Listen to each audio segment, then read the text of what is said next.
The Kybalion, a study of the Hermetic philosophy of ancient Egypt and Greece. Written by 3 initiates. Narrated by Michael Scott. Produced by ThoughtAudio.com.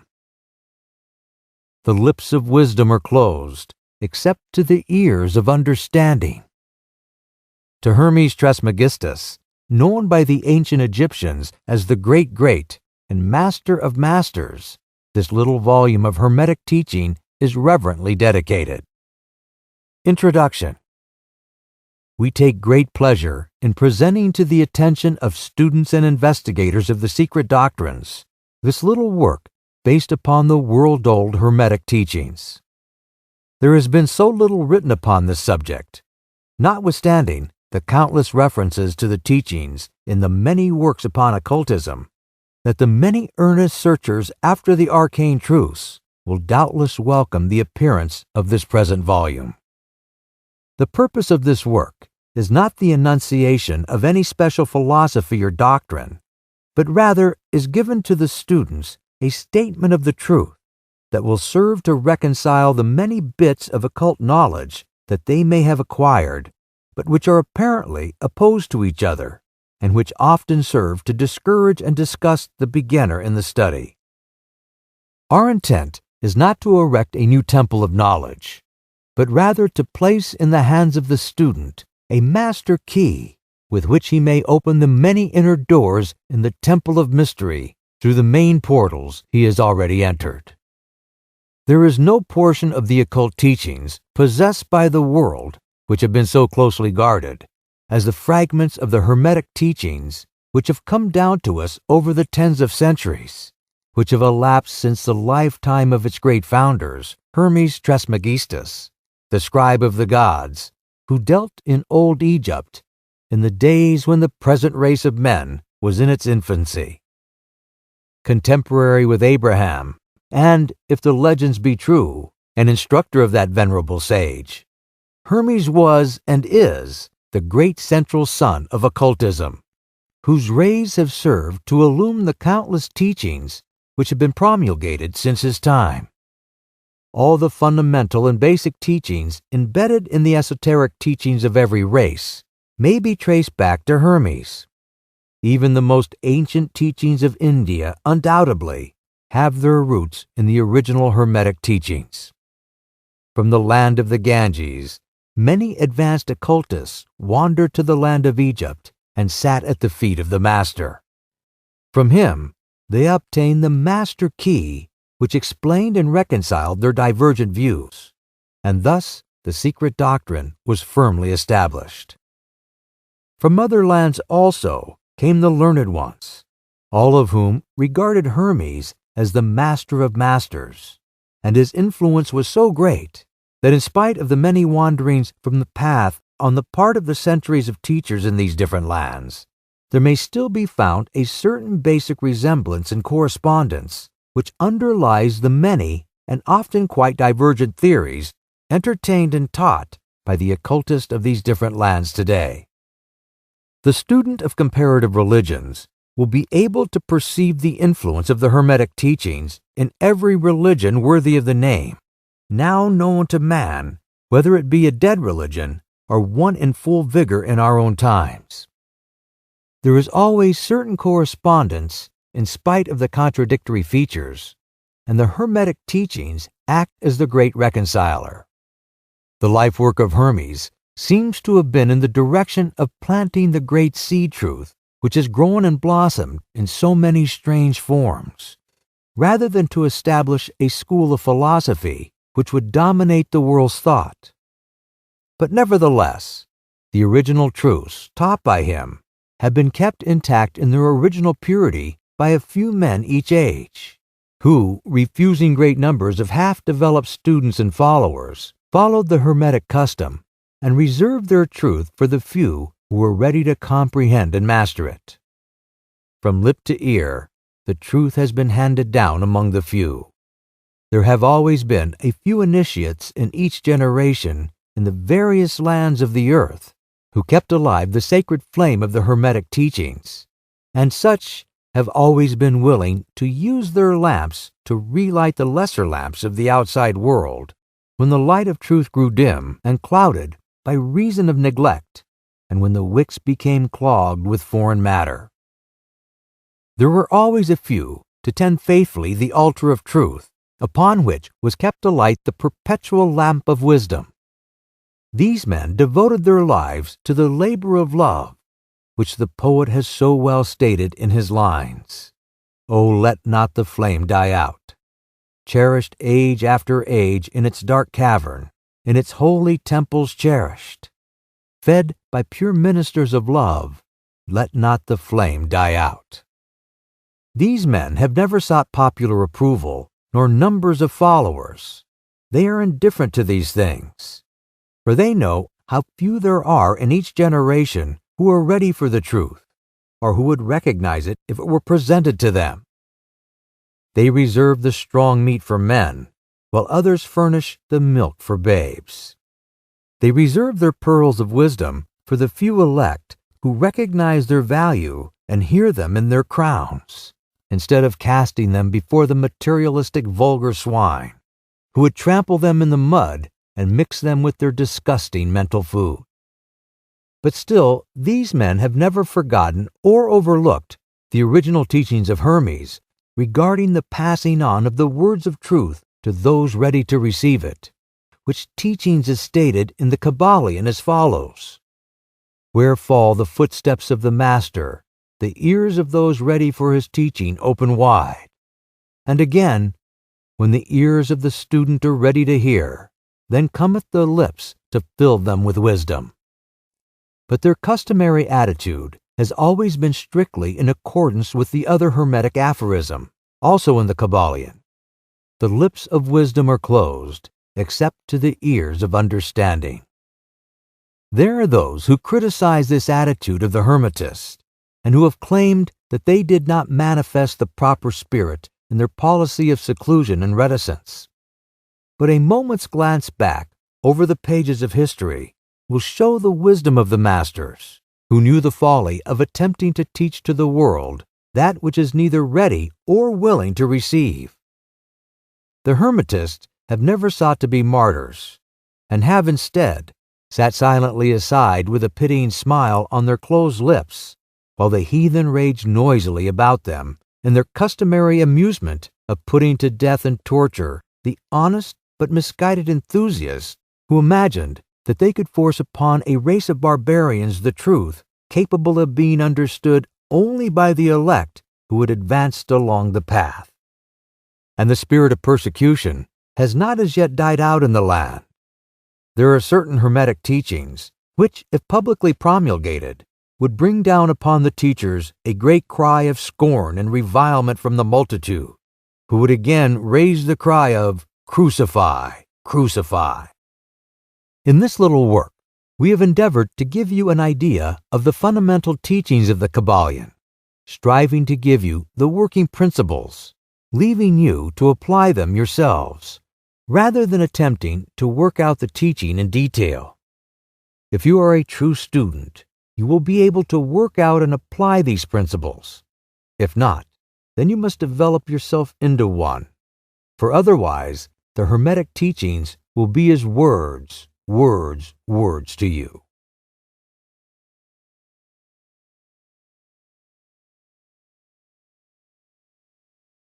Chapter 1. The Hermetic Philosophy. The lips of wisdom are closed, except to the ears of understanding. The Kybalion. From old Egypt have come the fundamental, esoteric, and occult teachings which have so strongly influenced the philosophies of all races, nations, and peoples for several thousand years. Egypt, the home of the pyramids and the Sphinx, was the birthplace of the hidden wisdom and mystic teachings. From her secret doctrine, all nations have borrowed. India, Persia, Chaldea, Media, China, Japan, Assyria, ancient Greece and Rome, and other ancient countries partook liberally at the feast of knowledge which the hierophants and masters of the land of Isis so freely provided for those who came prepared to partake of the great store of mystic and occult lore which the masterminds of that ancient land had gathered together. In ancient Egypt dwelt the great adepts and masters who have never been surpassed and who seldom have been equaled during the centuries that have taken their processional flight since the days of the great Hermes. In Egypt was located the great lodge of the Lodge of Mystics.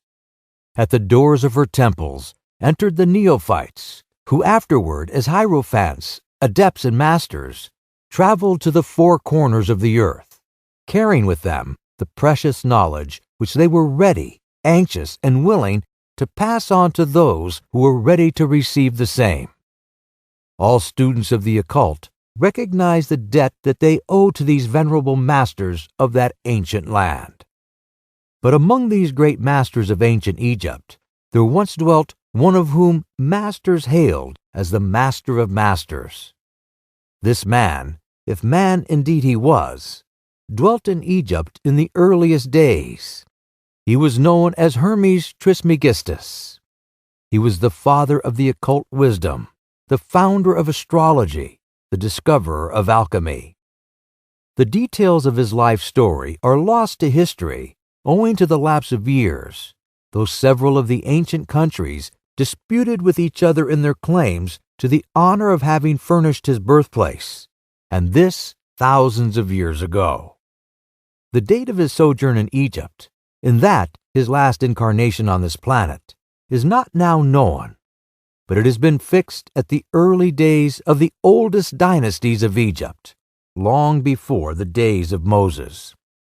The best authorities regard him as a contemporary of Abraham, and some of the Jewish traditions go so far as to claim that Abraham acquired a portion of his mystic knowledge from Hermes himself. As the years roll by, after his passing from this plane of life, tradition recording that he lived 300 years in the flesh, the Egyptians deified Hermes and made him one of their gods, under the name of Tot. Years after, the people of ancient Greece also made him one of their many gods, calling him Hermes, the god of wisdom. The Egyptians revered his memory for many centuries, yes, tens of centuries, calling him the scribe of the gods, and bestowing upon him distinctively his ancient title, Trismegistus, which means the thrice great, the great great, the greatest great, etc. In all the ancient lands, the name of Hermes Trismegistus was revered, the name being synonymous with the fount of wisdom. Even to this day, we use the term hermetic in the sense of secret, sealed so that nothing can escape, etc. And this by reason of the fact that the followers of Hermes always observed the principle of secrecy in their teachings. They did not believe in casting pearls before swine, but rather held to the teaching, milk for babes, meat for strong men, both of which maxims are familiar to the readers of the Christian scriptures, but both of which had been used by the Egyptians for centuries before the Christian era.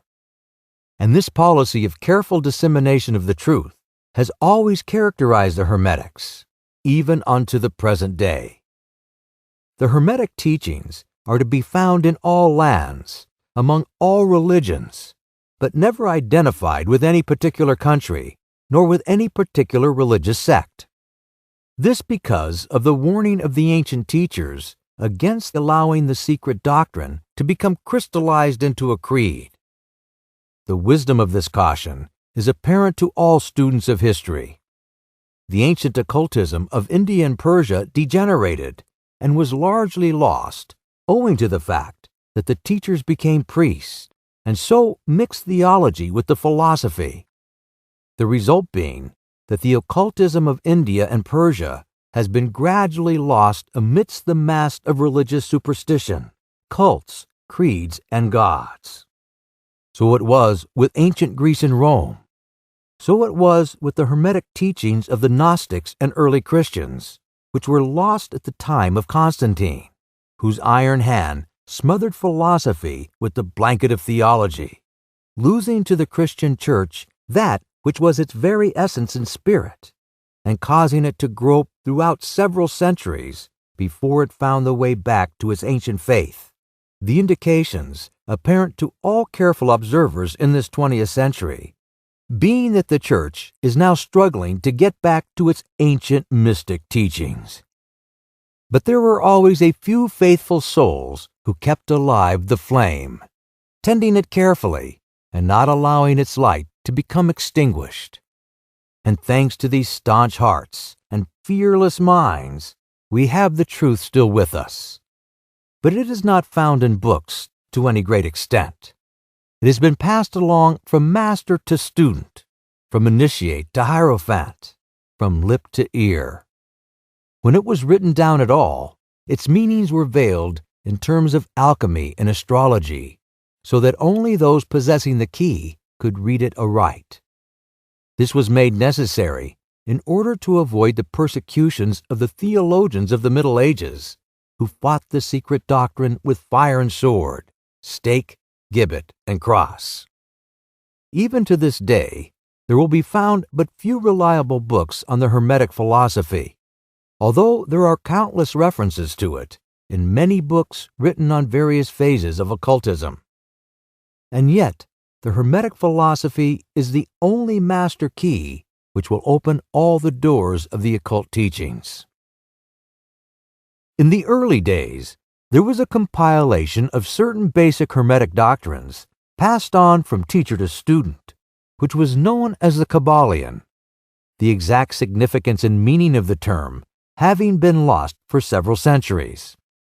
This teaching, however, is known to many to whom it has descended, from mouth to ear, on and on throughout the centuries. Its precepts have never been written down or printed, so far as we know.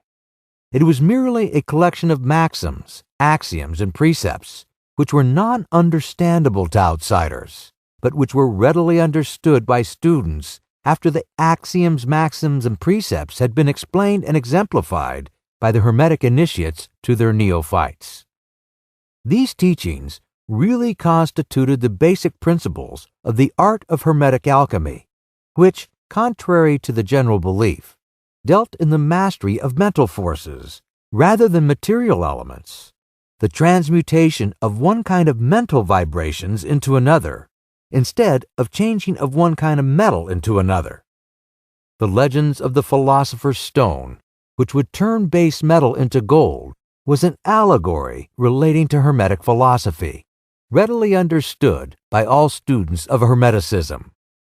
In this little book, of which this is the first lesson, we invite our students to examine into the Hermetic teachings, as set forth in the Kybalion, and is explained by ourselves, humble students of the teachings, who, while bearing the title of initiates, are still students at the feet of Hermes, the Master. We herein give you many of the maxims, axioms, and precepts of the Kybalion, accompanied by explanations and illustrations, which we deem likely to render the teachings more easily comprehended by the modern student, particularly as the original text is purposely veiled in obscure terms. The original maxims, axioms, and precepts of the Kybalion are printed herein, in italics, the proper credit being given. Our own work is printed in the regular way in the body of the work. We trust that the many students to whom we now offer this little work will derive as much benefit from the study of its pages as have the many who have gone on before, treading the same path to mastery throughout the centuries that have passed since the times of Hermes Trismegistus, the Master of Masters, the Great. In the words of the Kybalion, where fall the footsteps of the Master, the ears of those ready for his teaching open wide. The Kybalion. When the ears of the student are ready to hear, then cometh the lips to fill them with wisdom. The Kybalion. So that according to the teachings, the passage of this book, to those ready for the instruction, will attract the attention of such as are prepared to receive the teaching. And likewise, when the pupil is ready to receive the truth, then will this little book come to him or her. Such is the law. the Hermetic principle of cause and effect, in its aspect of the law of attraction, will bring lips and ear together, pupil and book in company. So mote it be.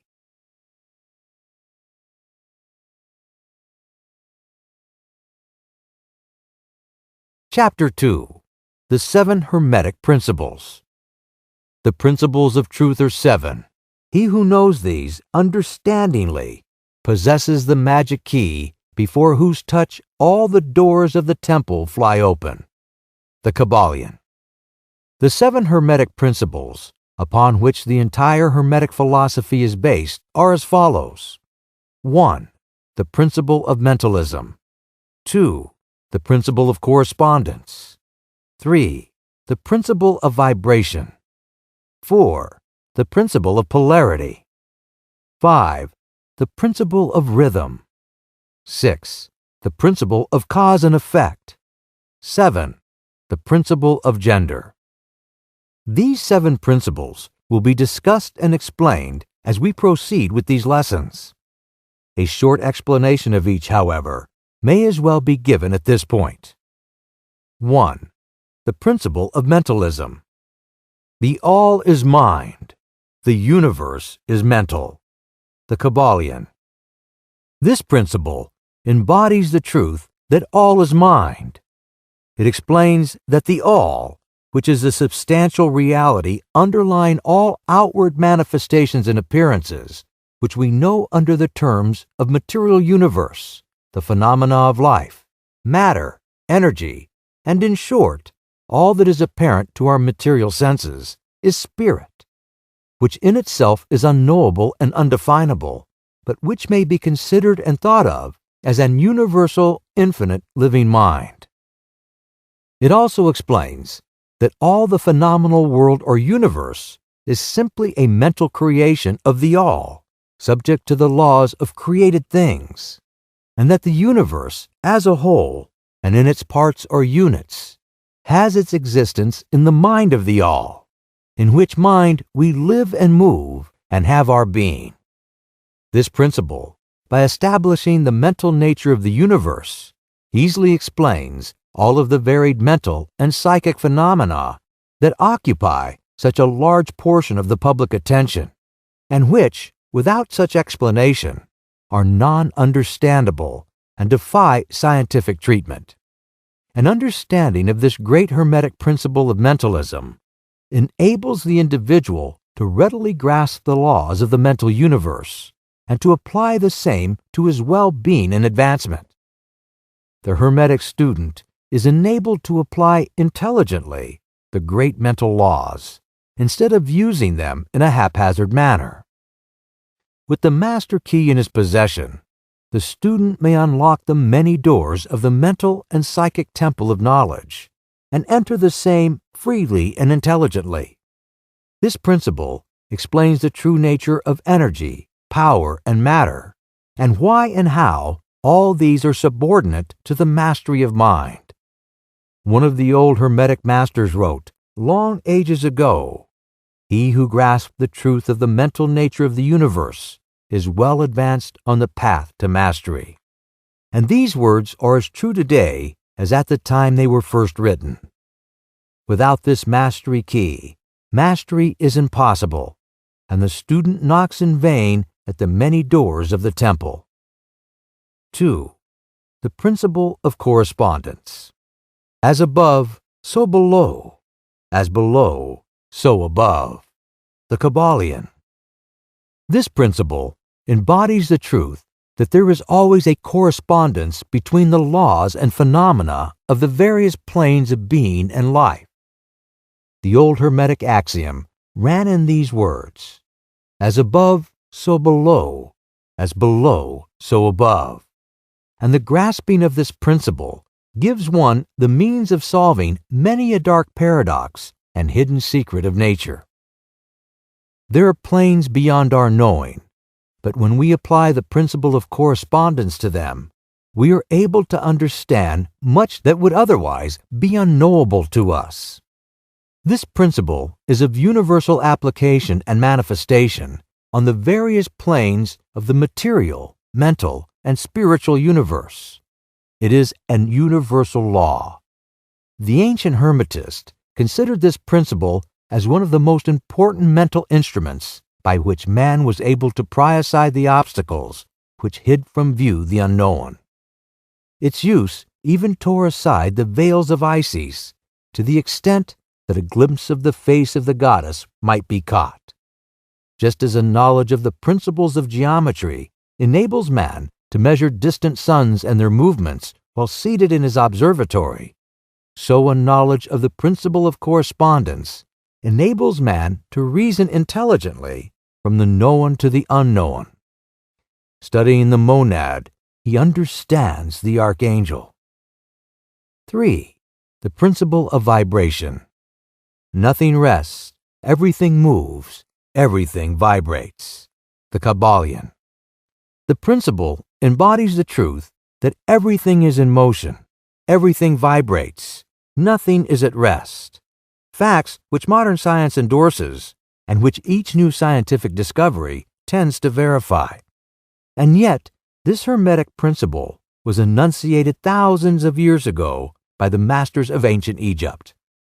This principle explains that the differences between different manifestations of matter, energy, mind, and even spirit result largely from varying rates of vibration. From the all, which is pure spirit, down to the grossest form of matter, all is in vibration. The higher the vibration, the higher the position in the scale. The vibration of spirit is at such an infinite rate of intensity and rapidity that it is practically at rest, just as a rapidly moving wheel seems to be motionless. And at the other end of the scale, there are gross forms of matter whose vibrations are so low as to seem at rest. Between these poles, there are millions upon millions of varying degrees of vibration. From corpuscle and electron, atom and molecule, to worlds and universes, everything is in vibratory motion. This is also true on the planes of energy and force, which are but varying degrees of vibration, and also on the mental planes, whose states depend upon vibrations, and even onto the spiritual planes. An understanding of this principle with the appropriate formulas enables Hermetic students to control their own mental vibrations as well as those of others. The masters also apply this principle to the conquering of natural phenomenon in various ways. He who understands the principle of vibration has grasped the specter of power, says one of the old writers.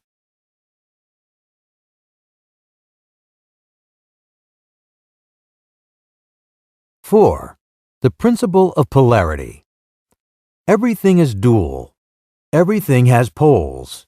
Everything has its pair of opposites. Like and unlike are the same. Opposites are identical in nature, but different in degree. Extremes meet. All truths are but half-truths. All paradoxes may be reconciled. The Kybalion. This principle embodies the truth that everything is dual. Everything has two poles. Everything has its pair of opposites, all of which were old Hermetic axioms. It explains the old paradoxes that have perplexed so many, which have been stated as follows. Thesis and antithesis are identical in nature, but different in degree. Opposites are the same, differing only in degree. The pairs of opposites may be reconciled. Extremes meet. Everything is and isn't at the same time. All truths are but half-truths. Every truth is half false. There are two sides to everything, etc., etc., etc. It explains that in everything, there are two poles, or opposite aspects, and that opposites are really only the two extremes of the same thing, with many varying degrees between them. To illustrate, heat and cold, although opposites, are really the same thing, the differences consisting merely of degrees of the same thing. Look at your thermometer and see if you can discover where heat terminates and cold begins. There is no such thing as absolute heat or absolute cold. The two terms heat and cold simply indicate varying degrees of the same thing, and that same thing which manifests as heat and cold is merely a form, variety, and rate of vibration. So heat and cold are simply the two poles of that which we call heat, and the phenomena attendant thereupon are manifestations of the principle of polarity. The same principle manifests in the case of light and darkness, which are the same thing, the difference consisting of varying degrees between the two poles of the phenomena. Where does darkness leave off and light begin? What is the difference between large and small, between hard and soft, between black and white, between sharp and dull, between noise and quiet, between high and low, between positive and negative? The principle of polarity explains these paradoxes, and no other principle can supersede it. The same principle operates on the mental plane. Let us take a radical and extreme example, that of love and hate, two mental states apparently totally different. And yet there are degrees of hate and degrees of love, and a middle point in which we use the term like or dislike, which shade into each other so gradually that sometimes we are at a loss to know whether we like or dislike or neither. And all are simply degrees of the same thing, as you will see if you will but think a moment. And more than this, and considered of more importance by the Hermetist, it is possible to change the vibrations of hate to the vibrations of love in one's own mind and in the minds of others. Many of you who read these lines have had personal experiences of the involuntary rapid transition from love to hate and the reverse in your own case and that of others. And you will therefore realize the possibility of this being accomplished by the use of the will, by means of the Hermetic formulas. Good and evil are but the poles of the same thing, and the Hermetist understands the art of transmuting evil into good by means of an application of the principle of polarity. In short, the art of polarization becomes a phase of mental alchemy, known and practiced by the ancient and modern Hermetic masters. An understanding of the principle will enable one to change his own polarity, as well as that of others, if he will devote the time and study necessary to master the art. 5. The principle of rhythm. Everything flows out and in. Everything has its tides. All things rise and fall. The pendulum swing manifests in everything. The measure of the swing to the right is the measure of the swing to the left. Rhythm compensates. The Kybalion. This principle embodies the truth that in everything there is manifested a measured motion to and fro, a flow and inflow, a swing backward and forward, a pendulum-like movement, a tide-like ebb and flow, a high tide and low tide. Between the two poles which exist in accordance with the principle of polarity, a high and low tide, between the two poles which exist in accordance with the principle of polarity described a moment ago. There is always an action and a reaction, an advance and a retreat, a rising and a sinking. This is in the affairs of the universe, suns, worlds, men, animals, mind, energy, and matter. This law is manifest in the creation and destruction of the worlds, in the rise and fall of nations, in the life of all things, and finally in the mental states of man. And it is with this latter that the Hermetists find the understanding of the principle most important. The Hermetists have grasped this principle, finding its universal application, and have also discovered certain means to overcome its effects in themselves by the use of the appropriate formulas and methods. They apply the mental law of neutralization. They cannot annul the principle or cause it to cease its operation, but they have learned how to escape its effects upon themselves to a certain degree, depending upon the mastery of the principle. They have learned how to use it instead of being used by it.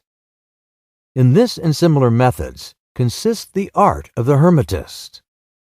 The master of Hermetics polarizes himself at the point at which he desires to rest, and then neutralizes the rhythmic swing of the pendulum, which would tend to carry him to the other pole. All individuals who have attained any degree of self-mastery do this to a certain degree, more or less unconsciously. But the master does this consciously and by use of his will, and attains a degree of poise and mental firmness almost impossible of belief on the part of the masses who have swung backward and forward like a pendulum. This principle and that of polarity have been closely studied by the Hermetists, and the methods of counteracting, neutralizing, and using them form an important part of the Hermetic mental alchemy. 6. The principle of cause and effect. Every cause has its effect. Every effect has its cause. Everything happens according to law. Chance is but a law not recognized. There are many planes of causation, but nothing escapes the law. The Kybalion. This principle embodies the fact that there is a cause for every effect, an effect for every cause. It explains that everything happens according to law, that nothing ever merely happens, that there is no such thing as chance, that while there are various planes of cause and effect, the higher dominating the lower planes, still nothing ever entirely escapes the law. The Hermetists understand the art and methods of rising above the ordinary plane of cause and effect to a certain degree, and by mentally rising to a higher plane, they become causers instead of effects. The masses of people are carried along, obedient to environment, the wills and desires of others stronger than themselves, heredity, suggestion, and other outward causes moving them about like pawns on the chessboard of life. But the masters, rising to the plane above, dominate their moods, characters, qualities, and powers, as well as the environment surrounding them, and become movers instead of pawns. They help to play the game of life instead of being played and moved about by other wills and environments. They use the principle instead of being its tools. The masters obey the causation of the higher planes, but they help to rule on their own plane. In this statement, there is condensed a wealth of Hermetic knowledge. Let him read who can. 7. The principle of gender. Gender is in everything. Everything has its masculine and feminine principles. Gender manifests on all planes. The Kybalion. This principle embodies the truth that there is gender manifested in everything, the masculine and feminine principles ever at work. This is true not only of the physical plane, but of the mental and even the spiritual planes. On the physical plane, the principle manifests as sex. On the higher planes, it takes higher forms, but the principle is ever the same. No creation, physical, mental, or spiritual, is possible without this principle. An understanding of its laws will throw light on many a subject that has perplexed the minds of men. The principle of gender works in every direction of generation, regeneration, and creation. Everything and every person contains the two elements or principles, or this great principle within it, him or her. Every male thing has the female element also. Every female contains also the male principle. If you would understand the principle of mental and spiritual creation, generation, and regeneration, you must understand and study this Hermetic principle. It contains the solution of many mysteries of life. We caution you that this principle has no reference to the many base, pernicious, and degrading, lustful theories, teachings, and practices which are taught under fanciful titles, and which are a prostitution of the great natural principle of gender. Such base revivals of the ancient, infamous forms of phallicism tend to ruin mind, body, and soul, and the Hermetic philosophy has ever sounded the warning note against these degraded teachings, which tend towards lust, licentiousness, and perversion of nature's principles. If you seek such teachings, you must go elsewhere for them. Hermeticism contains nothing for you along these lines. To the pure, all things are pure. To the base, all things are base.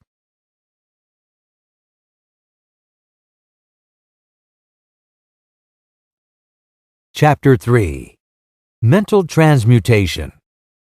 Mind, as well as metals and elements, may be transmuted from state to state, degree to degree, condition to condition, pole to pole, vibration to vibration. True hermetic transmutation is a mental art, the Kybalion. As we have stated, the Hermetists were the original alchemists, astrologers, and psychologists, Hermes having been the founder of these schools of thought. From astrology has grown modern astronomy. From alchemy has grown modern chemistry.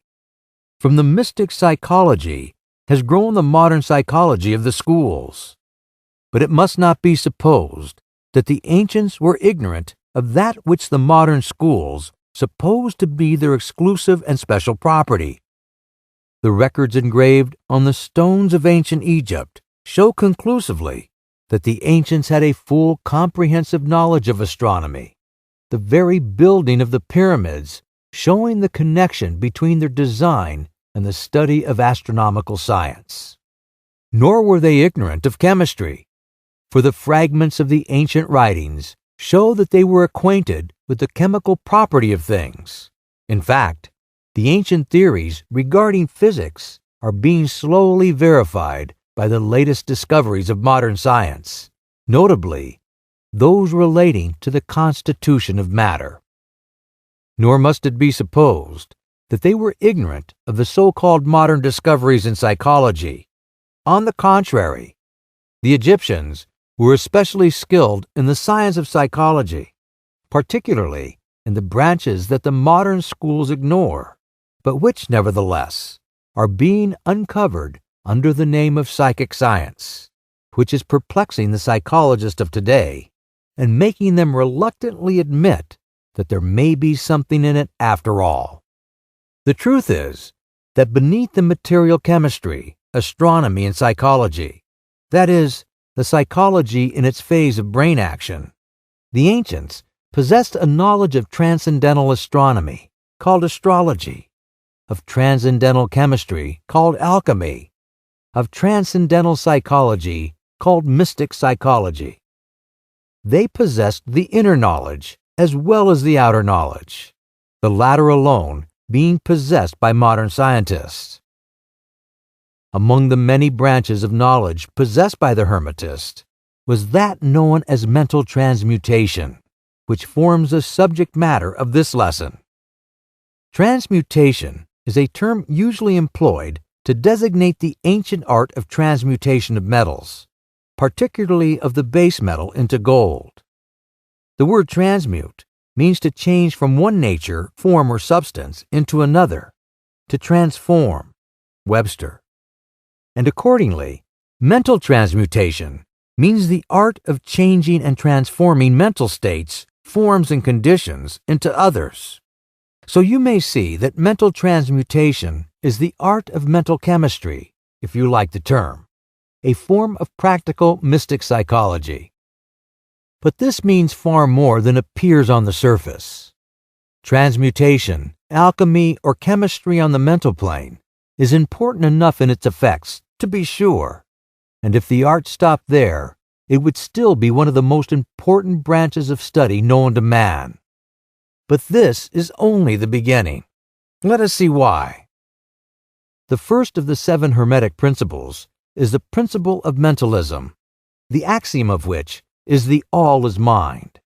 The universe is mental, which means that the underlying reality of the universe is mind, and the universe itself is mental, that is, existing in the mind of the all. We shall consider this principle in succeeding lessons, but let us see the effect of the principle if it be assumed to be true. If the universe is mental in its nature, then mental transmutation must be the art of changing the conditions of the universe along the lines of matter, force, and mind. So you see, therefore, that mental transmutation is really the magic of which the ancient writers had so much to say in their mystical works, and about which they gave so few practical instructions.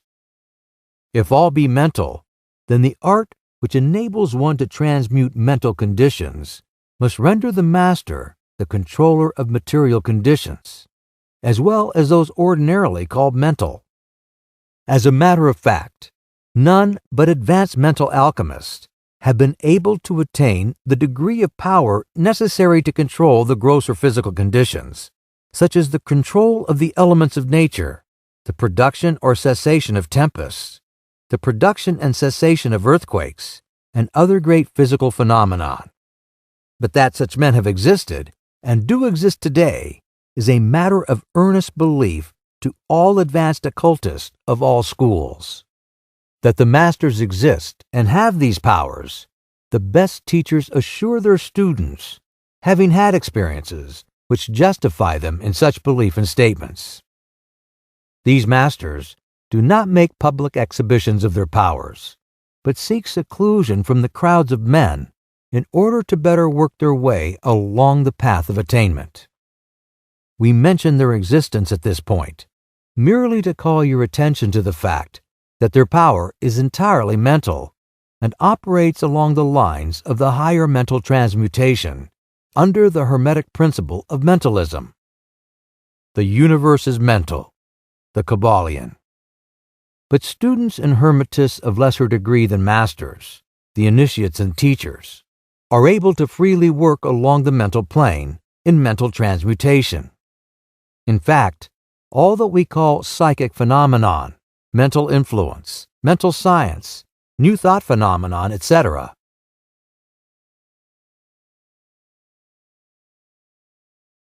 Chapter 4. The All. Under and back of the universe of time, space, and change is ever to be found the substantial reality, the fundamental truth, the Kybalion. Substance means that which underlies all outward manifestations, the essence, the essential reality, the thing in itself, etc. Substantial means actually existing, being the essential element, being real, etc. Reality means the state of being real, true, enduring, valid, fixed, permanent, actual, etc. Under and behind all outward appearances or manifestations, there must always be a substantial reality. This is the law. Man, considering the universe, of which he is a unit, sees nothing but change in matter, forces, and mental states. He sees that nothing really is, but that everything is becoming and changing. Nothing stands still.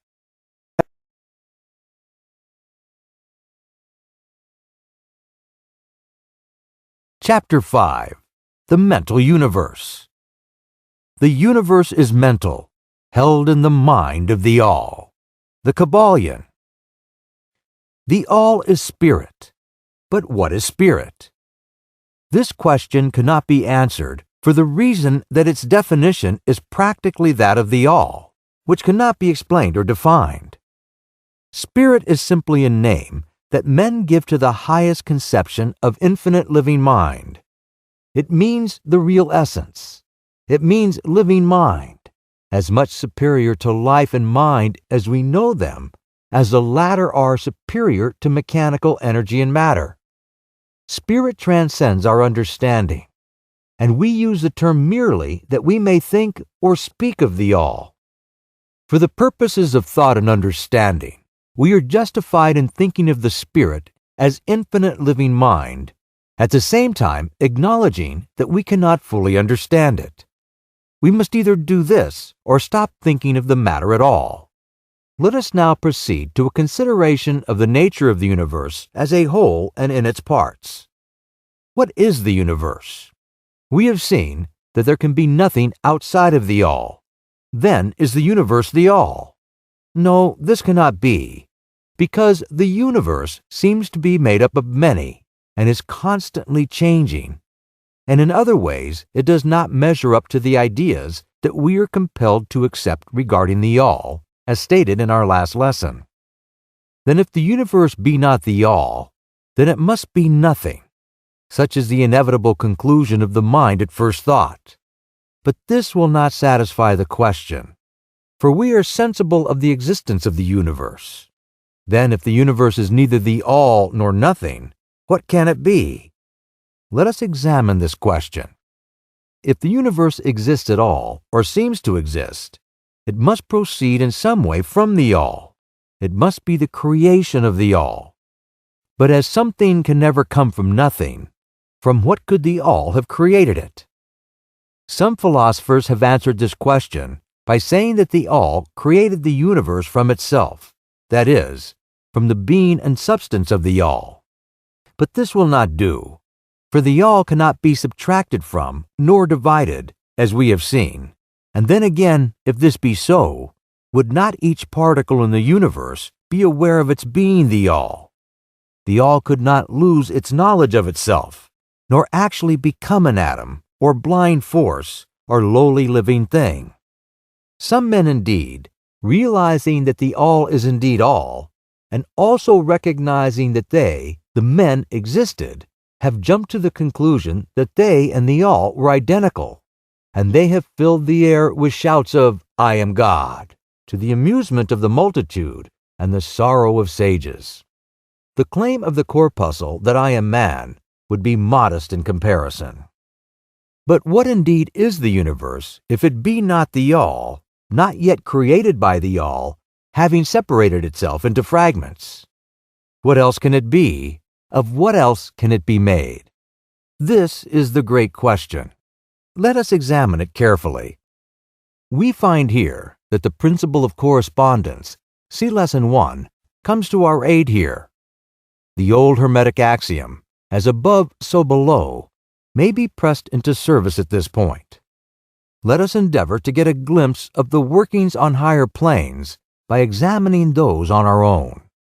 The principle of correspondence must apply to this as well as to other problems. Let us see, on his own plane of being, how does man create? Well, first, he may create by making something out of outside materials.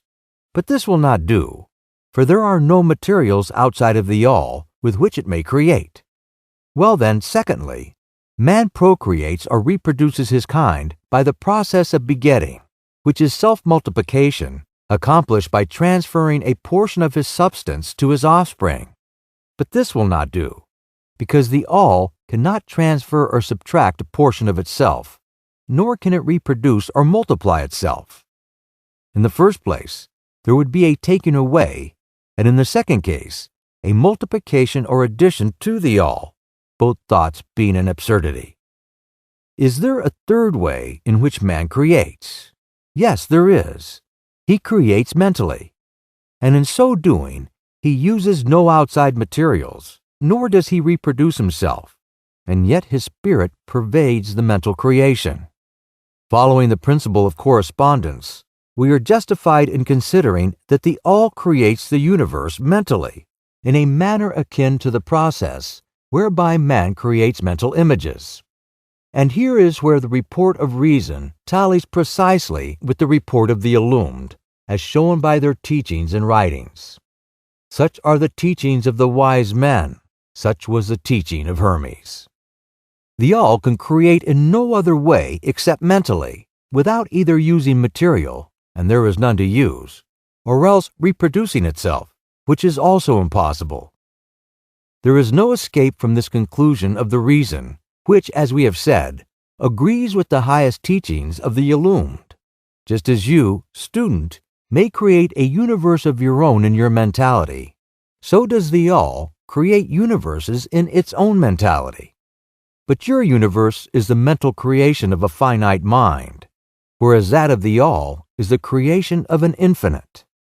The two are similar in kind, but infinitely different in degree. We shall examine more closely into the process of creation and manifestations as we proceed, but this is the point to fix in your minds at this stage. The universe and all it contains is a mental creation of the All. Verily indeed, all is mind. The All creates in its infinite mind countless universes which exist for eons of time. And yet to the All, the creation, development, decline, and death of 1,000,000 universes is as the time of the twinkling of an eye. The Kybalion. The infinite mind of the All is the womb of universes. The Kybalion. The principle of gender, see Lesson 1 and other lessons to follow, is manifested on all planes of life, material, mental, and spiritual. But as we have said before, gender does not mean sex. Sex is merely a material manifestation of gender. Gender means relating to generation or creation. And whenever anything is generated or created on any plane, the principle of gender must be manifested. And this is true even in the creation of universes. Now, do not jump to the conclusion that we are teaching that there is a male and female God or creator. That idea is merely a distortion of the ancient teachings on the subject. The true teaching is that the All, in itself, is above gender, as it is above every other law, including those of time and space. It is the law from which laws proceed, and it is not subject to them. But when the All manifests on the plane of generation or creation, then it acts according to law and principle, for it is moving on a lower plane of being, and consequently, it manifests the principle of gender in its masculine and feminine aspects on the mental plane, of course. This idea may seem startling to some of you who hear it for the first time, but you have all really passively accepted it in your everyday conceptions. You speak of the fatherhood of God and the motherhood of nature, of God, the divine Father, and nature, the universal mother, and have thus instinctively acknowledged the principle of gender in the universe. Is this not so? But the Hermetic teaching does not imply a real duality. The All is one. The two aspects are merely aspects of manifestation. The teaching is that the masculine principle manifested by the All stands, in a way, apart from the actual mental creation of the universe. It projects its will toward the feminine principle, which may be called nature, whereupon the latter begins the actual work of the evolution of the universe, from simple centers of activity on to man, and then on and on still higher, all according to well-established and firmly enforced laws of nature. If you prefer the old figures of thought, you may think of the masculine principle as God, the Father, and of the feminine principle as nature, the universal mother, from whose womb all things have been born. This is more than a mere poetic figure of speech. It is an idea of the actual process of the creation of the universe. But always remember that the All is but one, and that in its infinite mind, the universe is generated, created, and exists. It may help you to get the proper idea if you will apply the law of correspondence to yourself and your own mind. You know that the part of you, which you call I, in a sense, stands apart and witnesses the creation of mental images in your own mind. The part of your mind in which the mental generation is accomplished may be called the me, in distinction from the I, which stands apart and witnesses and examines the thoughts, ideas, and images of the me. As above, so below, remember, and the phenomenon of one plane may be employed to solve the riddles of higher or lower planes. It is any wonder that you, the child, feel the instinctive reverence for the All, which feeling we call religion, that respect and reverence for the Father Mind. Is it any wonder that when you consider the works and wonders of nature, you are overcome with a mighty feeling which has its roots away down in your innermost being? It is the mother mind that you are pressing close up to you, like a babe to the breast. Do not make the mistake of supposing that the little world you see around you, the earth, which is a mere grain of dust in the universe, is the universe itself. There are millions upon millions of such worlds, and greater. and there are millions of such universes in existence within the infinite mind of the All. And even in our own little solar system, there are regions and planes of life far higher than ours, and beings compared to which we earthbound mortals are as the slimy life forms that dwell on the ocean's bed when compared to man. There are beings with powers and attributes higher than man has ever dreamed of God's possessing. And yet these beings were once as you, and still lower, and you will be even as they, and still higher in time. For such is the destiny of man, as reported by the illumined. And death is not real, even in the relative sense. It is but birth to a new life, and you shall go on and on and on to higher and still higher planes of life, for eons upon eons of time. The universe is your home, and you shall explore its farthest recesses before the end of time. You are dwelling in the infinite mind of the All, and your possibilities and opportunities are infinite, both in time and space. And at the end of the grand circle of eons, when the All shall draw back into itself all of its creations, you will go gladly, for you will then be able to know the whole truth of being at one with the All. Such is the report of the illumined, those who have advanced well along the path. And in the meantime, rest calm and sincere. You are safe and protected by the infinite power of the Father-Mother mind. Within the Father-Mother mind, mortal children are at home, the Kybalion. There is not one who is fatherless nor motherless in the universe, the Kybalion.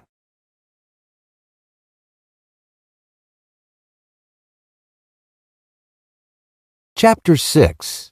The Divine Paradox. The half-wise, recognizing the comparative unreality of the universe, imagine that they may defy its laws. Such are vain and presumptuous fools, and they are broken against the rocks and torn asunder by the elements by reason of their folly. The truly wise, knowing the nature of the universe, use law against laws, the higher against the lower, and by the art of alchemy transmute that which is undesirable into that which is worthy, and thus triumph. Mastery consists not in abnormal dreams, visions, and fantastic imaginings or living, but in using the higher forces against the lower, escaping the pains of the lower planes by vibrating on the higher. Transmutation, not presumptuous denial, is the weapon of the master, the Kybalion. This is the paradox of the universe resulting from the principle of polarity, which manifests when the All begins to create. Hearken to it, for it points the difference between half-wisdom and wisdom. Well, to the infinite All, the universe, its laws, its powers, its life, its phenomena, are as things witnessed in the state of meditation or dream. Yet to all that is finite, the universe must be treated as real, and life and action and thought must be based thereupon accordingly, although with an ever understanding of the higher truth. Each according to its own plane and laws. Were the All to imagine that the universe were indeed reality, then woe to the universe, for there would be then no escape from lower to higher, divineward. Then would the universe become a fixity, and progress would become impossible. And if man, owing to half-wisdom, acts and lives and thinks of the universe as merely a dream, akin to his own finite dreams, then indeed does it so become for him. And like a sleepwalker, he stumbles ever around and around in a circle, making no progress, and being forced into an awaking, at last by his falling, bruised and bleeding over the natural laws which he ignored. Keep your mind ever on the star, but let your eyes watch over your footsteps, lest you fall into the mire by reason of your upward gaze. Remember the divine paradox, that while the universe is not, still it is. Remember ever the two poles of truth, the absolute and the relative. Beware of half-truths. What Hermetists know as the law of paradox is an aspect of the principle of polarity. The Hermetic writings are filled with references to the appearance of the paradox in the consideration of the problems of life and being. The teachers are constantly warning their students against the error of omitting the other side of any question, and their warnings are particularly directed to the problems of the absolute and the relative, which perplex all students of philosophy, and which cause so many to think and act contrary to what is generally known as common sense. And we caution all students to be sure to grasp the divine paradox of the absolute and relative, lest they become entangled in the mire of the half-truth. With this in view, this particular lesson has been written. Read it carefully. The first thought that comes to the thinking man after he realizes the truth that the universe is a mental creation of the all is that the universe and all that it contains is a mere illusion, an unreality, against which idea his instincts revolt. But this, like all other great truths, must be considered both from the absolute and the relative points of view. From the absolute viewpoint, of course, the universe is in the nature of an illusion, a dream, a phantasmagoria, as compared to the all in itself. We recognize this even in our ordinary view, for we speak of the world as a fleeting show that comes and goes, is born and dies. For the element of impermanence and change, finiteness and insubstantiality must ever be connected with the idea of a created universe when it is contrasted with the idea of the all, no matter what may be our beliefs concerning the nature of both. Philosopher, metaphysician, scientist, and theologian all agree upon this idea, and the thought is found in all forms of philosophical thought and religious conceptions, as well as in the theories of the respective schools of metaphysics and theology.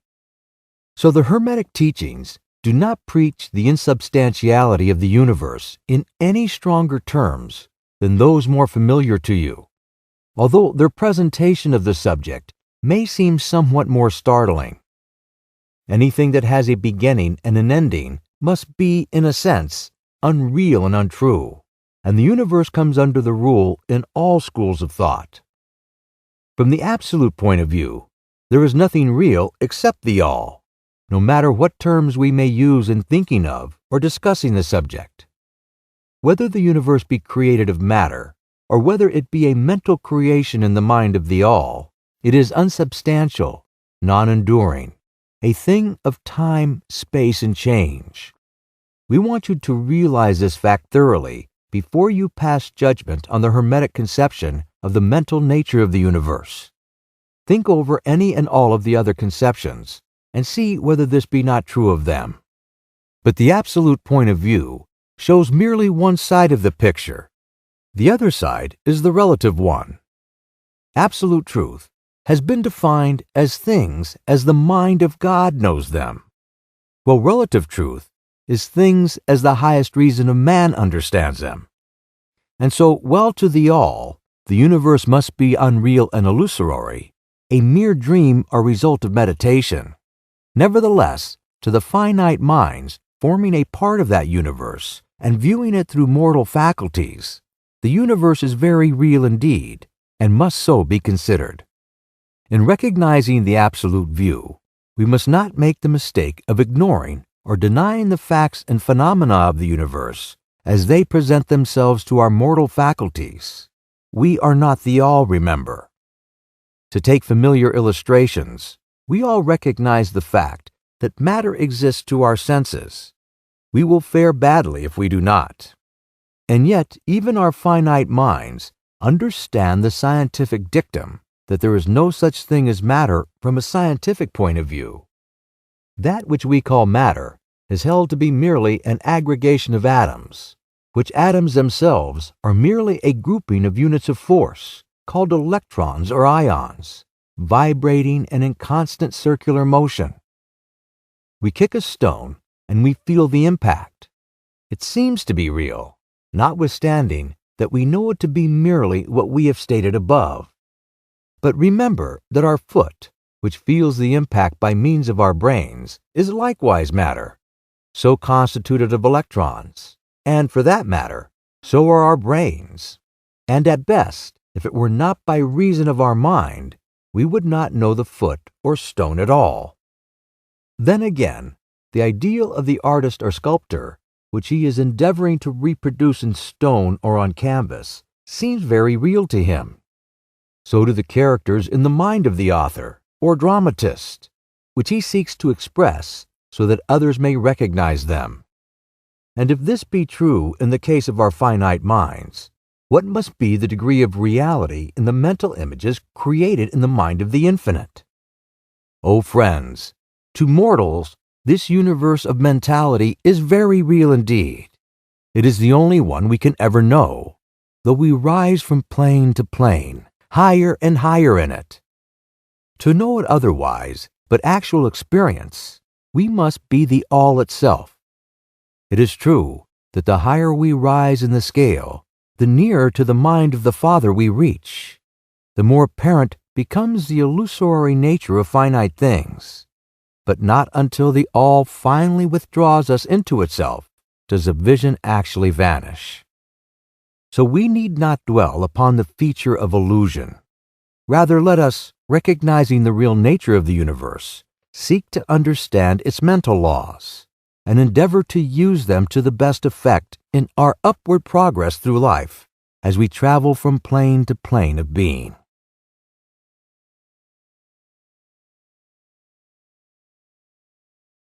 The laws of the universe are nonetheless iron laws because of the mental nature.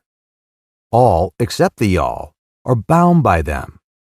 What is in the infinite mind of the all is real in a degree second only to that reality itself which is vested in the nature of the all.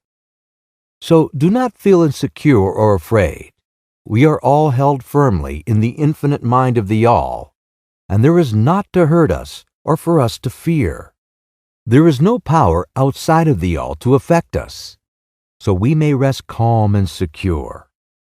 There is a world of comfort and security in this realization when once attained. Then calm and peaceful do we sleep, rocked in the cradle of the deep, resting safely on the bosom of the ocean of infinite mind, which is the all. In the all indeed do we live and move and have our being. Matter is none the less matter to us, while we dwell on the plane of matter, although we know it to be merely an aggregation of electrons or particles of force, vibrating rapidly and gyrating around each other in the formation of atoms. The atoms, in turn, vibrating and gyrating, forming molecules, which later in turn form larger masses of matter. Nor does matter become less matter when we follow the inquiry still further and learn from the Hermetic teachings that the force, of which the electrons are but units, is merely a manifestation of the mind of the all, and like all else in the universe, is purely mental in its nature. While on the plane of matter, we must recognize its phenomenon. We may control matter, as all masters of higher or lesser degree do, but we do so by applying the higher forces. We commit a folly when we attempt to deny the existence of matter in the relative aspect. We may deny its mastery over us, and rightly so, but we should not attempt to ignore it in its relative aspect, at least so long as we dwell upon its plane. Nor do the laws of nature become less constant or effective when we know them likewise to be merely mental creations. They are in full effect on the various planes. We overcome the lower laws by applying still higher ones, and in this way only. But we cannot escape law or rise above it entirely. Nothing but the all can escape law, and that because the all is law itself, from which all laws emerge. The most advanced masters may acquire the powers usually attributed to the gods of men, and there are countless ranks of being in the great hierarchy of life whose being and power transcends even that of the highest masters among men to a degree unthinkable by mortals, but even the highest master and the highest being must bow to the law and be as nothing in the eye of the all. So that if even these highest beings, whose powers exceed even those attributed by men to their gods, if even these are bound by and are subservient to law, then imagine the presumption of mortal men, of our race and grade, when he dares to consider the laws of nature as unreal, visionary, and illusory, because he happens to be able to grasp the truth that the laws are mental in nature, and simply mental creations of the all. Those laws, which the all intends to be governing laws, are not to be defied or argued away.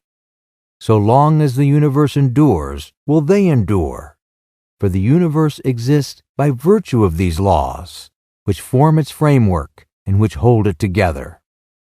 The Hermetic principle of mentalism, while explaining the true nature of the universe upon the principle that all is mental, does not change the scientific conceptions of the universe, life, or evolution. In fact, science merely corroborates the Hermetic teachings. The latter merely teaches that the nature of the universe is mental, while modern science has taught that it is material, or of late, that it is energy at the last analysis. The Hermetic teachings have no fault to find with Herbert Spencer's basic principle, which postulates the existence of an infinite and eternal energy, from which all things proceed. In fact, the Hermetics recognize in Spencer's philosophy the highest outside statement of the workings of the natural laws that have ever been promulgated, and they believe Spencer to have been a reincarnation of an ancient philosopher who dwelt in ancient Egypt thousands of years ago, who later incarnated as Heraclitus, the Grecian philosopher, who lived BC 500. And they regard his statement of the infinite and eternal energy as directly in the line of Hermetic teachings, always with the addition of their own doctrine that his energy is the energy of the mind of the all. With the master key of the Hermetic philosophy, the student of Spencer will be able to unlock many doors of the inner philosophical conceptions of the great English philosopher, whose work shows the results of the preparation of his previous incarnations. His teachings regarding evolution and rhythm are in almost perfect agreement with the Hermetic teachings regarding the principle of rhythm.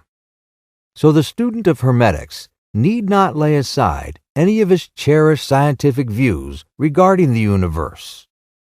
All he is asked to do is to grasp the underlying principle of the all is mind, the universe is mental, held in the mind of the all. He will find that the other 6 of the 7 principles will fit into his scientific knowledge and will serve to bring out obscure points and to throw light in dark corners.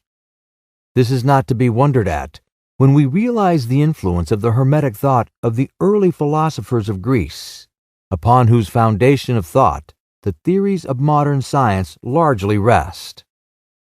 The acceptance of the first Hermetic principle, mentalism, is the only great point of difference between modern science and Hermetic students, and science is gradually moving toward the Hermetic position in its groping in the dark for a way out of the labyrinth into which it has wandered in its search for reality.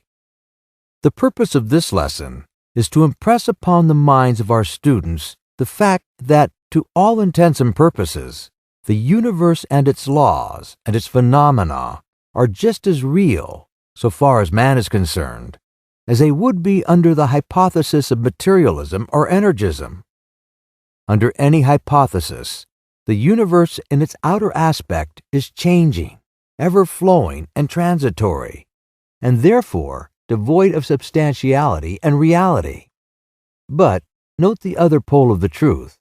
Under the same hypothesis, we are compelled to act and live as if the fleeting things were real and substantial. With this difference always between the various hypotheses, that under the old views, mental power was ignored as a natural force, while under mentalism, it becomes the greatest natural force. And this one difference revolutionizes life to those who understand the principle and its resulting laws and practice. So finally, students all grasp the advantage of mentalism and learn to know, use, and apply the laws resulting therefrom. But do not yield to the temptation which, as the Kybalion states, overcomes the half-wise, and which causes them to be hypnotized by the apparent unreality of things, the consequence being that they wander about like dream people, dwelling in a world of dreams, ignoring the practical work and life of man. The end being that they are broken against the rocks and torn asunder by the elements by reason of their folly. Rather, follow the example of the wise, which the same authority states, use law against laws, the higher against the lower, and by the art of alchemy transmute that which is undesirable into that which is worthy, and thus triumph. Following the authority, let us avoid the half-wisdom, which is folly, which ignores the truth that mastery consists not in abnormal dreams, visions, and fantastic imagings or living, but in using the higher forces against the lower, escaping the pains of the lower planes by vibrating on the higher. Remember always, student, that transmutation, not presumptuous denial, is the weapon of the master. The above quotations are from the Kybalion and are worthy of being committed to memory by the student. We do not live in a world of dreams, but in a universe which, while relative, is real so far as our lives and actions are concerned. Our business in the universe is not to deny its existence, but to live, using the laws to rise from lower to higher, living on, doing the best that we can under the circumstances arising each day, and living, so far as is possible, to our biggest ideas and ideals. The true meaning of life is not known to men on this plane, if indeed to any, but the highest authorities and our own intuitions teach us that we will make no mistake in living up to the best that is in us, so far as is possible, and realizing the universal tendency in the same direction in spite of apparent evidence to the contrary. We are all on the path, and the road leads upward ever with frequent resting places.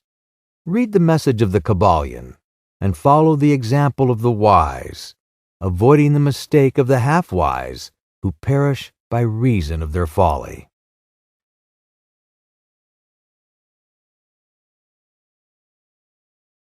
Chapter 7. The All in All.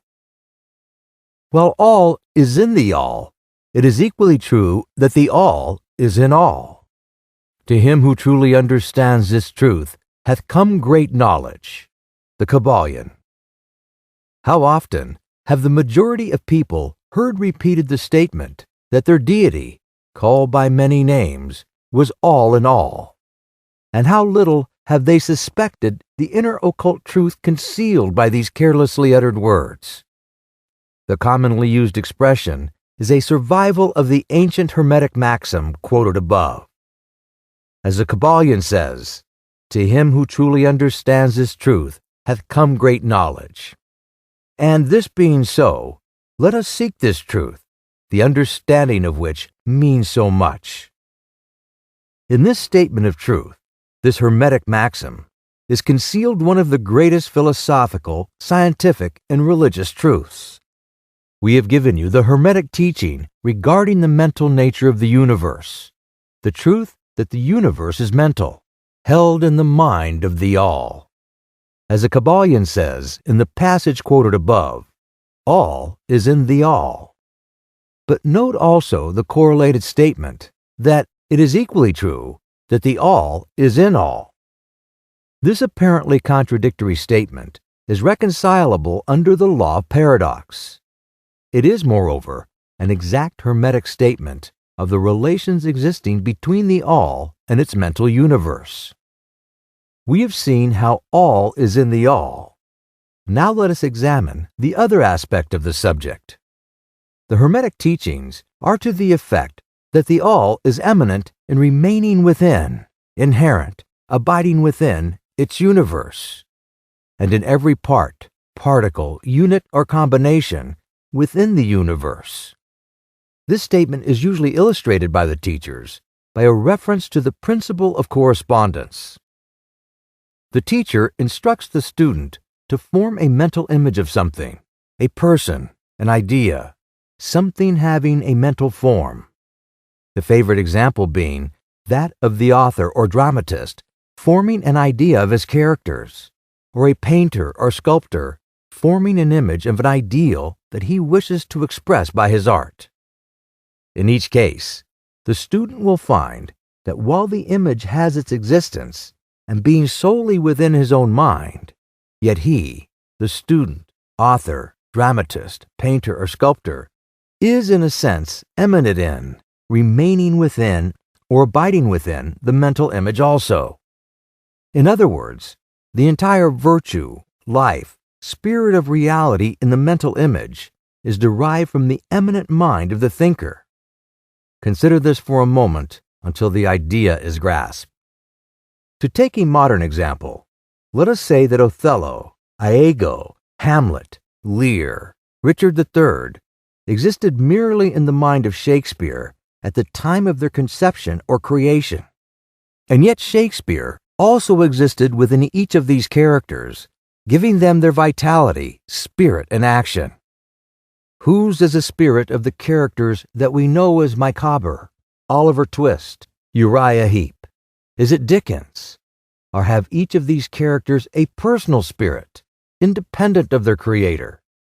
Have the Venus of Medici, the Sistine Madonna, the Apollo Belvedere, spirits and realities of their own, or do they represent the spiritual and mental power of their creators? The law of paradox explains that both propositions are true, viewed from the proper viewpoints. Micawber is both Micawber and yet Dickens. And again, while Micawber may be said to be Dickens, yet Dickens is not identical with Micawber.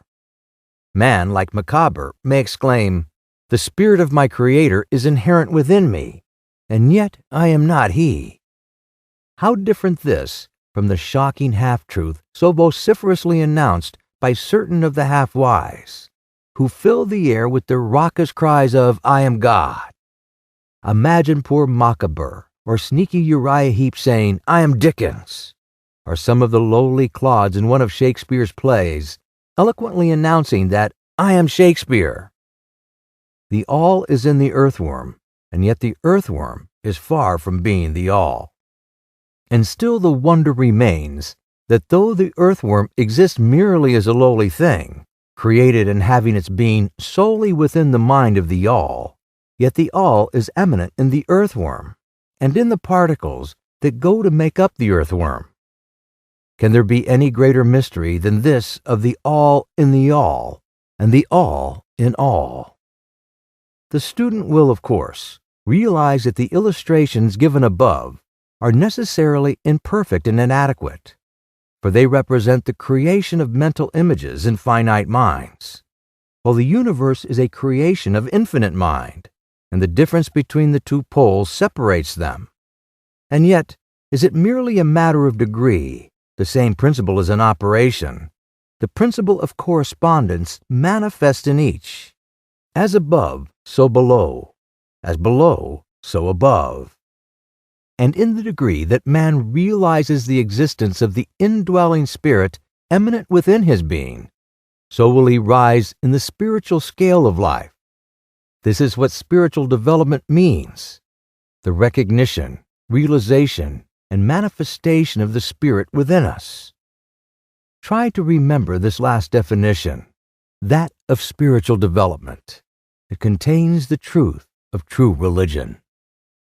There are many planes of being, many subplanes of life, many degrees of existence in the universe, and all depend upon the advancement of beings in the scale, of which scale the lowest point is the grossest matter, the highest being separated only by the thinnest division from the spirit of the all. And upward and onward along this scale of life, everything is moving. All are on the path whose end is the all. All progress is a returning home. All is upward and onward, in spite of all seemingly contradictory appearances. Such is the message of the illumined. The Hermetic teachings concerning the process of the mental creation of the universe are that at the beginning of the creative cycle, the all, in its aspect of being, projects its will toward its aspect of becoming, and the process of creation begins. It is taught that the process consists of the lowering of vibration until a very low degree of vibratory energy is reached, at which point the grossest possible form of matter is manifested. This process is called the stage of involution, in which the all becomes involved or wrapped up in its creation. This process is believed by the Hermetist to have a correspondence to the mental process of an artist, writer, or inventor who becomes so wrapped up in his mental creation as to almost forget his own existence, and who, for the time being, almost lives in his creation. If instead of wrapped we use the word wrap, perhaps we will give a better idea of what is meant. This involuntary stage of creation is sometimes called the outpouring of the divine energy, just as the evolutionary state is called the indrawing. The extreme pole of the creative process is considered to be the furthest removed from the all, while the beginning of the evolutionary stage is regarded as the beginning of the return swing of the pendulum of rhythm, a coming home idea being held in all of the Hermetic teachings.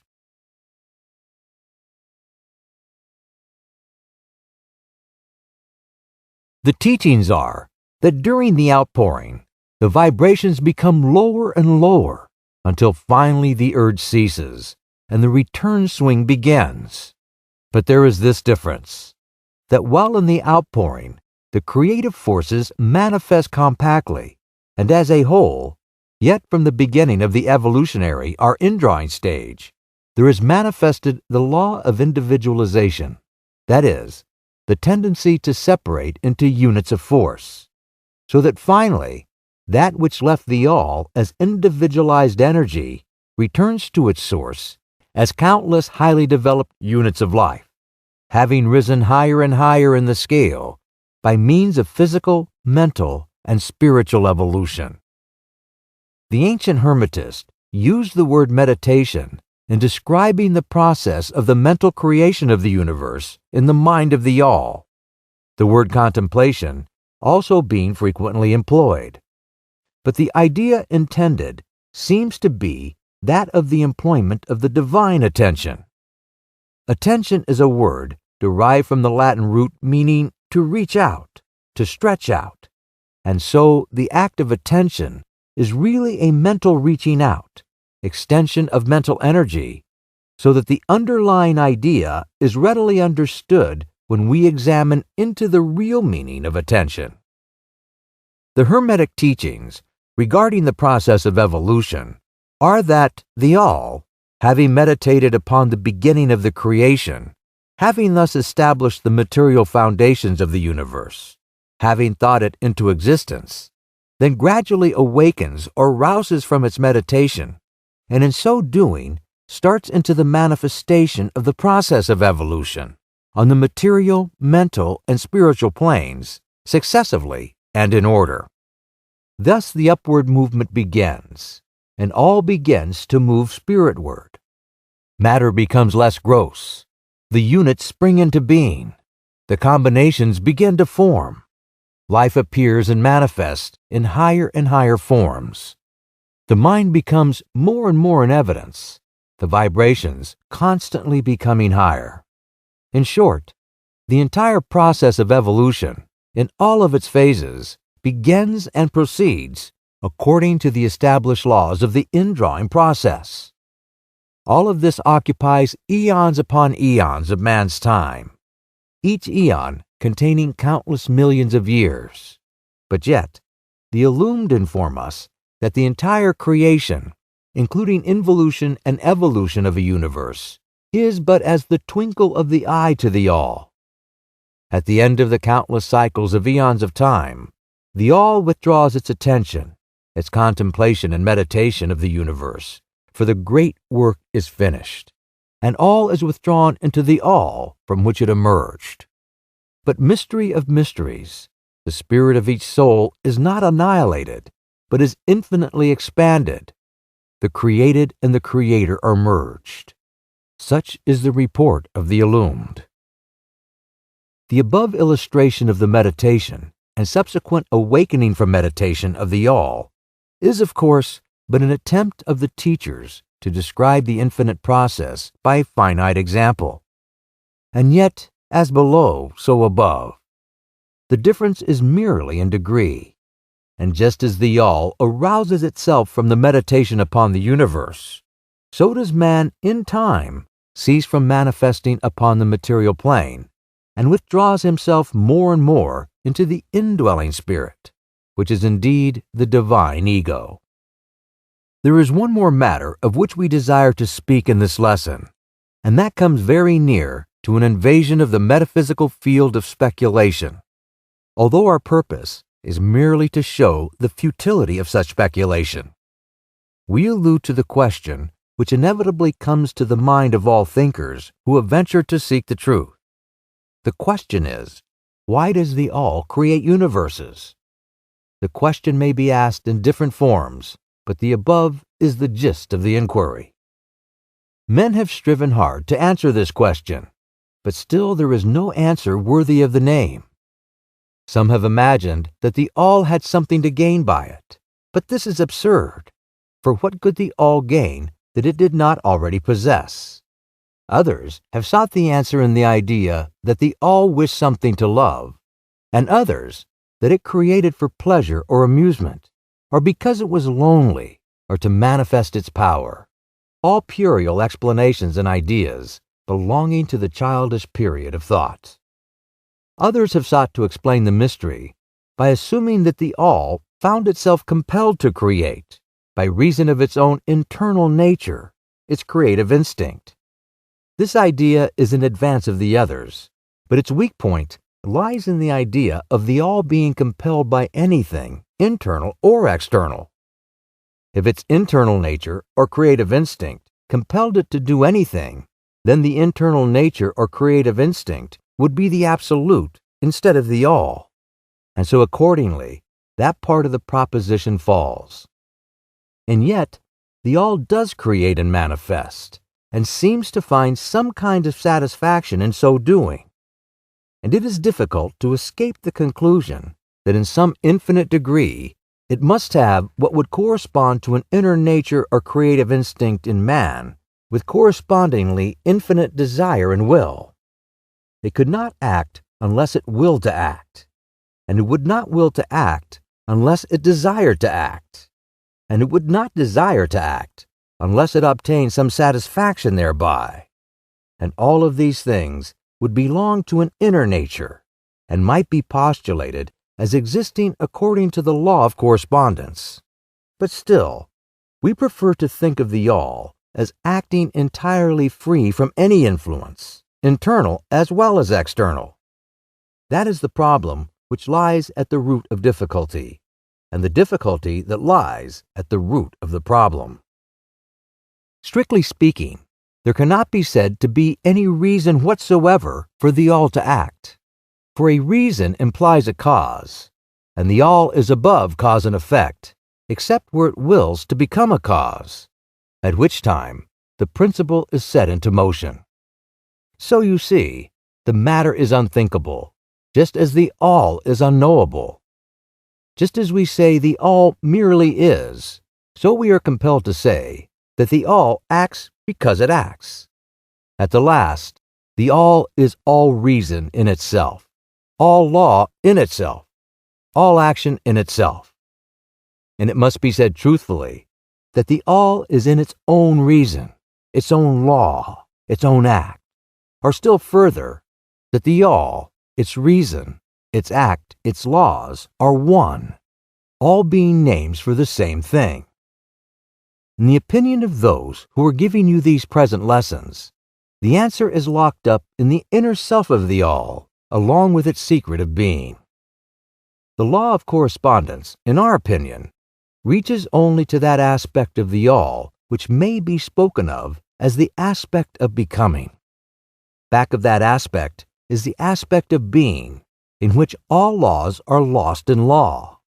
All principles merge into principle, and the all, principle, and being are identical, one and the same.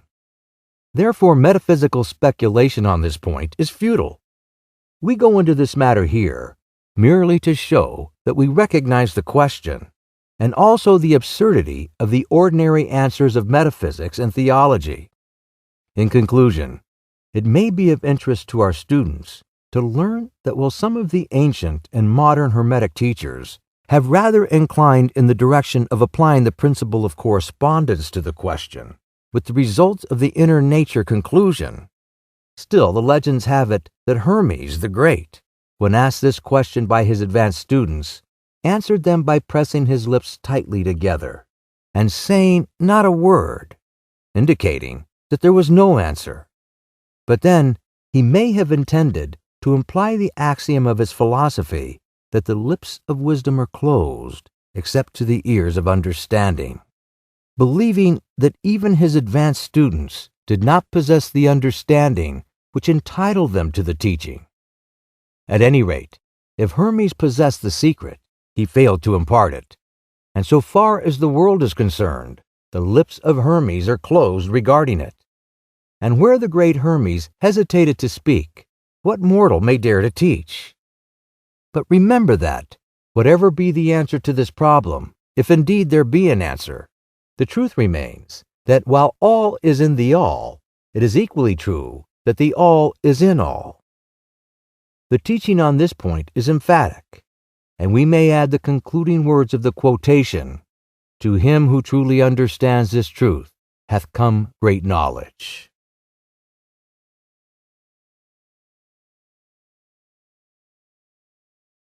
Chapter 8. Planes of Correspondence. As above, so below. As below, so above. The Kybalion.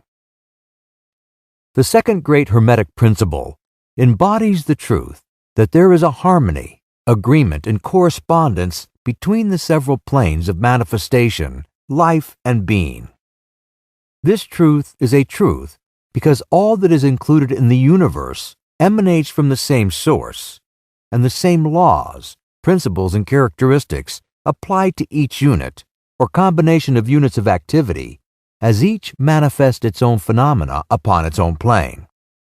For the purpose of convenience of thought and study, the Hermetic philosophy considers that the universe may be divided into three great classes of phenomena, known as the three great planes, namely, 1. The great physical plane, 2. The great mental plane, 3. The great spiritual plane. These divisions are more or less artificial and arbitrary, for the truth is that all of the three divisions are but ascending degrees of the great scale of life, the lowest point of which is undifferentiated matter, and the highest point that of spirit. And moreover, the different planes shade into each other, so that no hard and fast division may be made between the higher phenomenon of the physical and the lower of the mental, or between the higher of the mental and the lower of the physical. In short, these great planes may be regarded as three great groups of degrees of life manifestation. While the purposes of this little book do not allow us to enter into an extended discussion of or explanation of the subject of these different planes, still we think it well to give a general description of the same at this point. At the beginning, we may as well consider the question so often asked by the neophyte who desires to be informed regarding the meaning of the word plane, which term has been freely used and very poorly explained in many recent works upon the subject of occultism. The question is generally about as follows: is a plane a place having dimensions, or is it merely a condition or state? We answer, no, not a place, nor ordinary dimension of space, and yet more than a state or condition. It may be considered as a state or condition, and yet the state or condition is a degree of dimension in a scale subject to measurement. Somewhat paradoxical, is it not? But let us examine the matter. A dimension, you know, is a measure in a straight line relating to measure, etc. The ordinary dimensions of space are length, breadth, and height, or perhaps length, breadth, height, thickness, or circumference. But there is another dimension of created things, or measure in a straight line, known to occultists and to scientists as well, although the latter have not as yet applied the term dimension to it. And this new dimension, which, by the way, is the much speculated about fourth dimension, and is a standard used in determining the degrees or planes. This fourth dimension may be called the dimension of vibration. It is a fact well known to modern science, as well as to the Hermetists, who have embodied the truth in their third Hermetic principle, that everything is in motion, everything vibrates, nothing is at rest. From the highest manifestation to the lowest, everything and all things vibrate. Not only do they vibrate at different rates of motion, but in different directions and in a different manner. The degrees of the rate of vibrations constitutes the degrees of measurement on the scale of vibrations. In other words, the degrees of the fourth dimension. And these degrees form what occultists call planes. The higher the degree of rate of vibration, the higher the plane, and so the higher the manifestation of life occupying that plane. So that while a plane is not a place, nor yet a state or condition, yet it possesses qualities common to both. We shall have more to say regarding the subject of the scale of vibrations in our next lessons, in which we shall consider the Hermetic principle of vibration.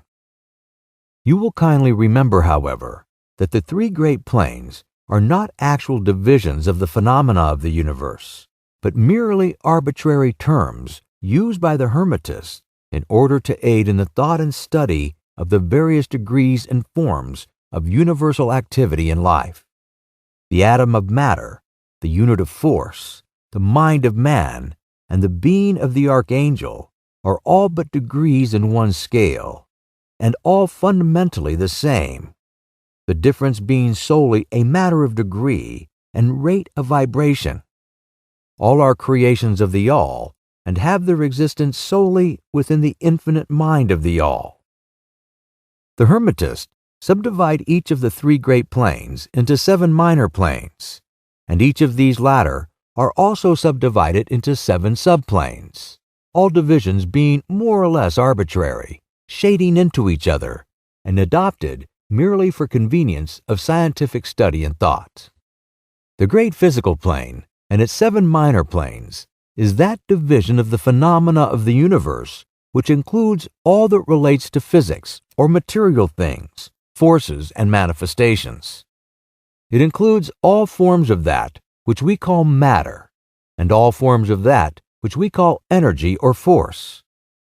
But you must remember that the Hermetic philosophy does not recognize matter as a thing in itself, or having a separate existence even in the mind of the All. The teachings are that matter is but a form of energy, that is, energy at a low rate of vibrations of a certain kind.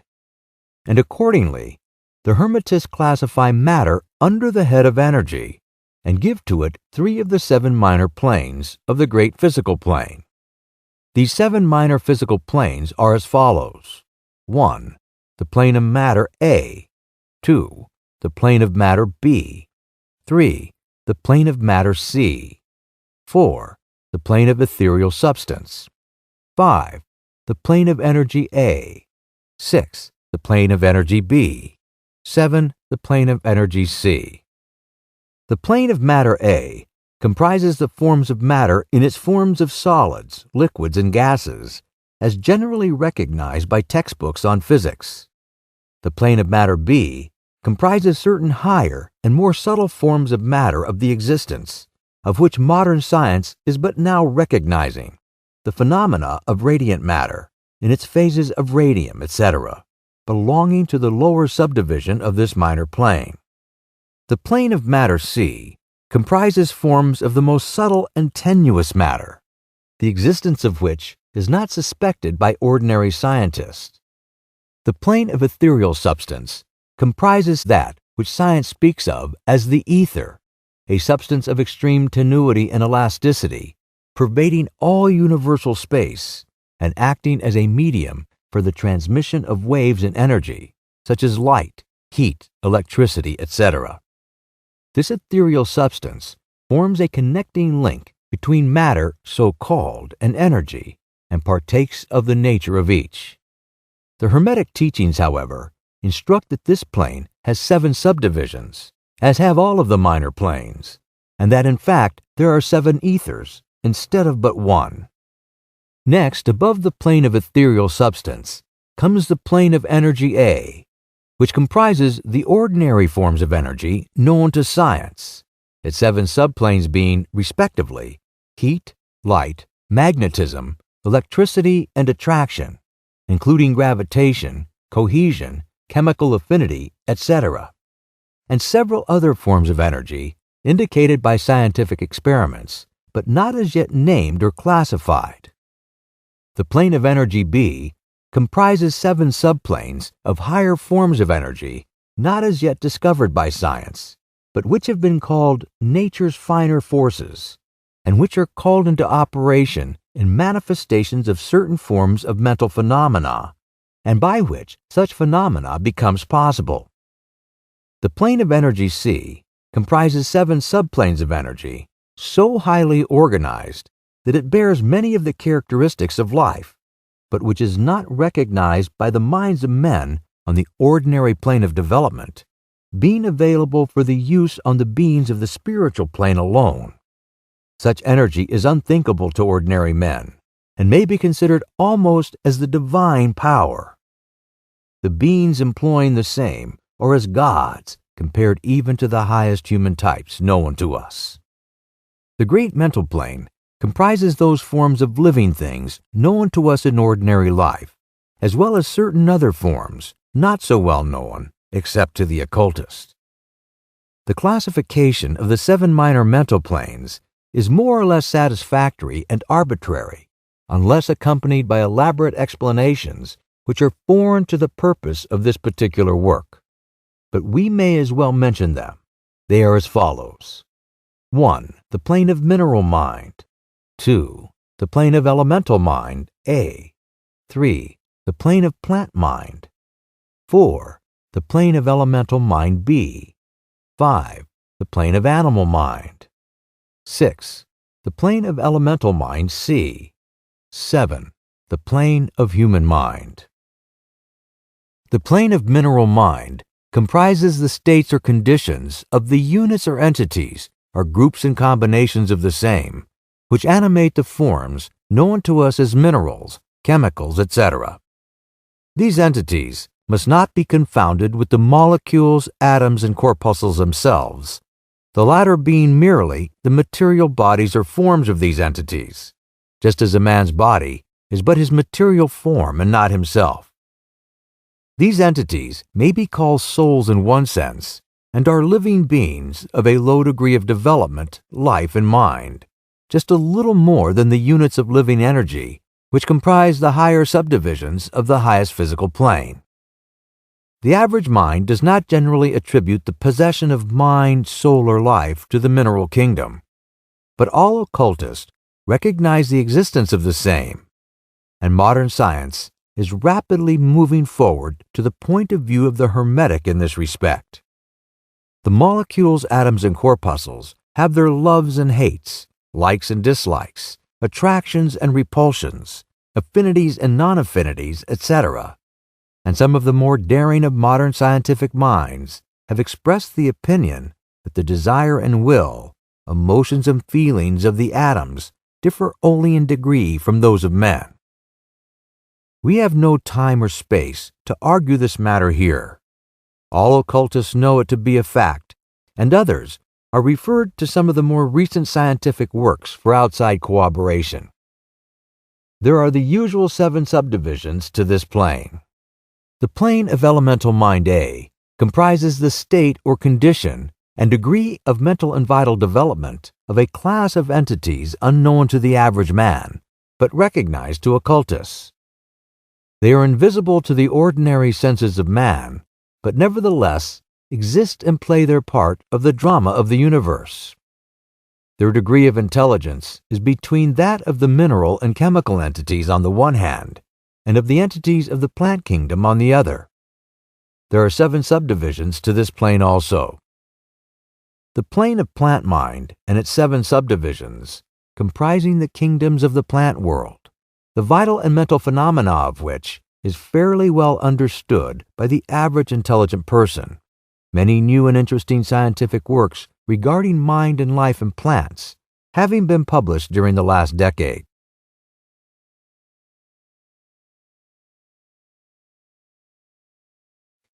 Plants have life, mind, and souls, as well as have the animals, man and superman. The plane of elemental mind B, in its 7 subdivisions, comprises the states and conditions of a higher form of elemental or unseen entities, playing their part in the general work of the universe, the mind and life of which form a part of the scale between the plane of plant mind and the plane of animal mind, the entities partaking of the nature of both. The plane of animal mind, in its 7 subdivisions, comprises the states and conditions of the entities, beings, or souls animating the animal forms of life familiar to us all. It is not necessary to go into details regarding this kingdom or plane of life, for the animal world is as familiar to us as is our own. The plane of elemental mind C, in its 7 subdivisions, comprises those entities or beings, invisible as are all such elemental forms, which partake of the nature of both animal and human life in a degree and in certain combinations. The highest forms are semi-human in intelligence. The plane of human mind, in its 7 subdivisions, comprises those manifestations of life and mentality which are common to man in his various grades, degrees, and divisions. In this connection, we wish to point out the fact that the average man of today occupies but the 4th subdivision of the plane of human mind, and only the most intelligent have crossed the borders of the 5th subdivision. It has taken the race millions of years to reach this stage, and it will take many more years for the race to move on to the 6th and 7th subdivisions and beyond. But remember that there have been races before us which have passed through these degrees, and then on to higher planes. Our own race is the 5th, with stragglers from the 4th, which have set foot upon the path. And then there are a few advanced souls of our own race who have outstripped the masses, and who have passed on to the 6th and 7th subdivision, and some few being still further on. The man of the 6th subdivision will be the Superman. He of the 7th will be the Overman. In our consideration of the 7 minor mental planes, we have merely referred to the 3 elemental planes in a general way. We do not wish to go into this subject in detail in this work, for it does not belong to this part of the general philosophy and teachings. But we may say this much: in order to give you a clearer idea of the relations of these planes to the more familiar ones, the elementary planes bear the same relation to the planes of mineral, plant, animal, and human mentality and life that the black keys on the piano do to the white ones. The white keys are sufficient to produce music, but there are certain scales, melodies, and harmonies in which the black keys play their part, and in which their presence is necessary. They are also necessary as connecting links of soul condition, entity states, etc., between the several other planes, certain forms of development being attained therein. This last fact giving to the reader who can read between the lines a new light upon the process of evolution, and a new key to the secret door of the leaps of life between kingdom and kingdom. The great kingdoms of elementals are fully recognized by all occultists, and the esoteric writings are full of mention of them. The readers of Bulwer Sanoni and similar tales will recognize the entities inhabiting these planes of life. Passing on from the great mental plane to the great spiritual plane, what shall we say? How can we explain these higher states of being, life, and mind to minds as yet unable to grasp and understand the higher subdivisions of the plane of human mind? The task is impossible. We can speak only in the most general terms. And how may light be described to a man born blind? How sugar to a man who has never tasted anything sweet? How harmony to one born deaf? All that we can say is that the 7 minor planes of the great spiritual plane, each minor plane having its 7 subdivisions, comprise beings possessing life, mind, and form as far above that of man of today as the latter is above the earthworm, mineral, or even certain forms of energy or matter. The life of these beings so far transcends ours that we cannot even think of the details of the same. Their mind so far transcends ours that to them we scarcely seem to think, and our mental processes seem almost akin to material processes. The matter of which their forms are composed is of the highest planes of matter. Nay, some are even said to be clothed in pure energy. What may be said of such beings? On the 7 minor planes of the great spiritual plane exist beings of whom we may speak as angels, archangels, demigods. On the lower minor planes dwell those great souls whom we call masters and adepts. Above them come the great hierarchies of the angelic host, unthinkable to man. And above those come those who may, without irreverence, be called the gods. So high in scale of being are they, their being, intelligence, and power being akin to those attributed by the races of men to their conceptions of deity. These beings are beyond even the highest flights of the human imagination, the word divine being the only one applicable to them. Many of these beings, as well as the angelic host, take the greatest interest in the affairs of the universe and play an important part in its affairs. These unseen divinities and angelic helpers extend their influence freely and powerfully in the process of evolution and cosmic process. Their occasional intervention and assistance in human affairs have led to the many legends, beliefs, religions, and traditions of the race, past and present. They have superimposed their knowledge and power upon the world again and again, all under the law of the All, of course. But yet, even the highest of these advanced beings exist merely as creations of and in the mind of the All, and are subject to the cosmic processes and universal laws. They are still mortal. We may call them gods if we like, but still they are but the elder brethren of the race, the advanced souls who have outstripped their brethren, and who have foregone the ecstasy of absorption by the All in order to help the race on its upward journey along the path. But they belong to the universe and are subject to its conditions. They are mortal, and their plane is below that of absolute spirit. Only the most advanced Hermetists are able to grasp the inner teachings regarding the state of existence and the powers manifested on the spiritual planes.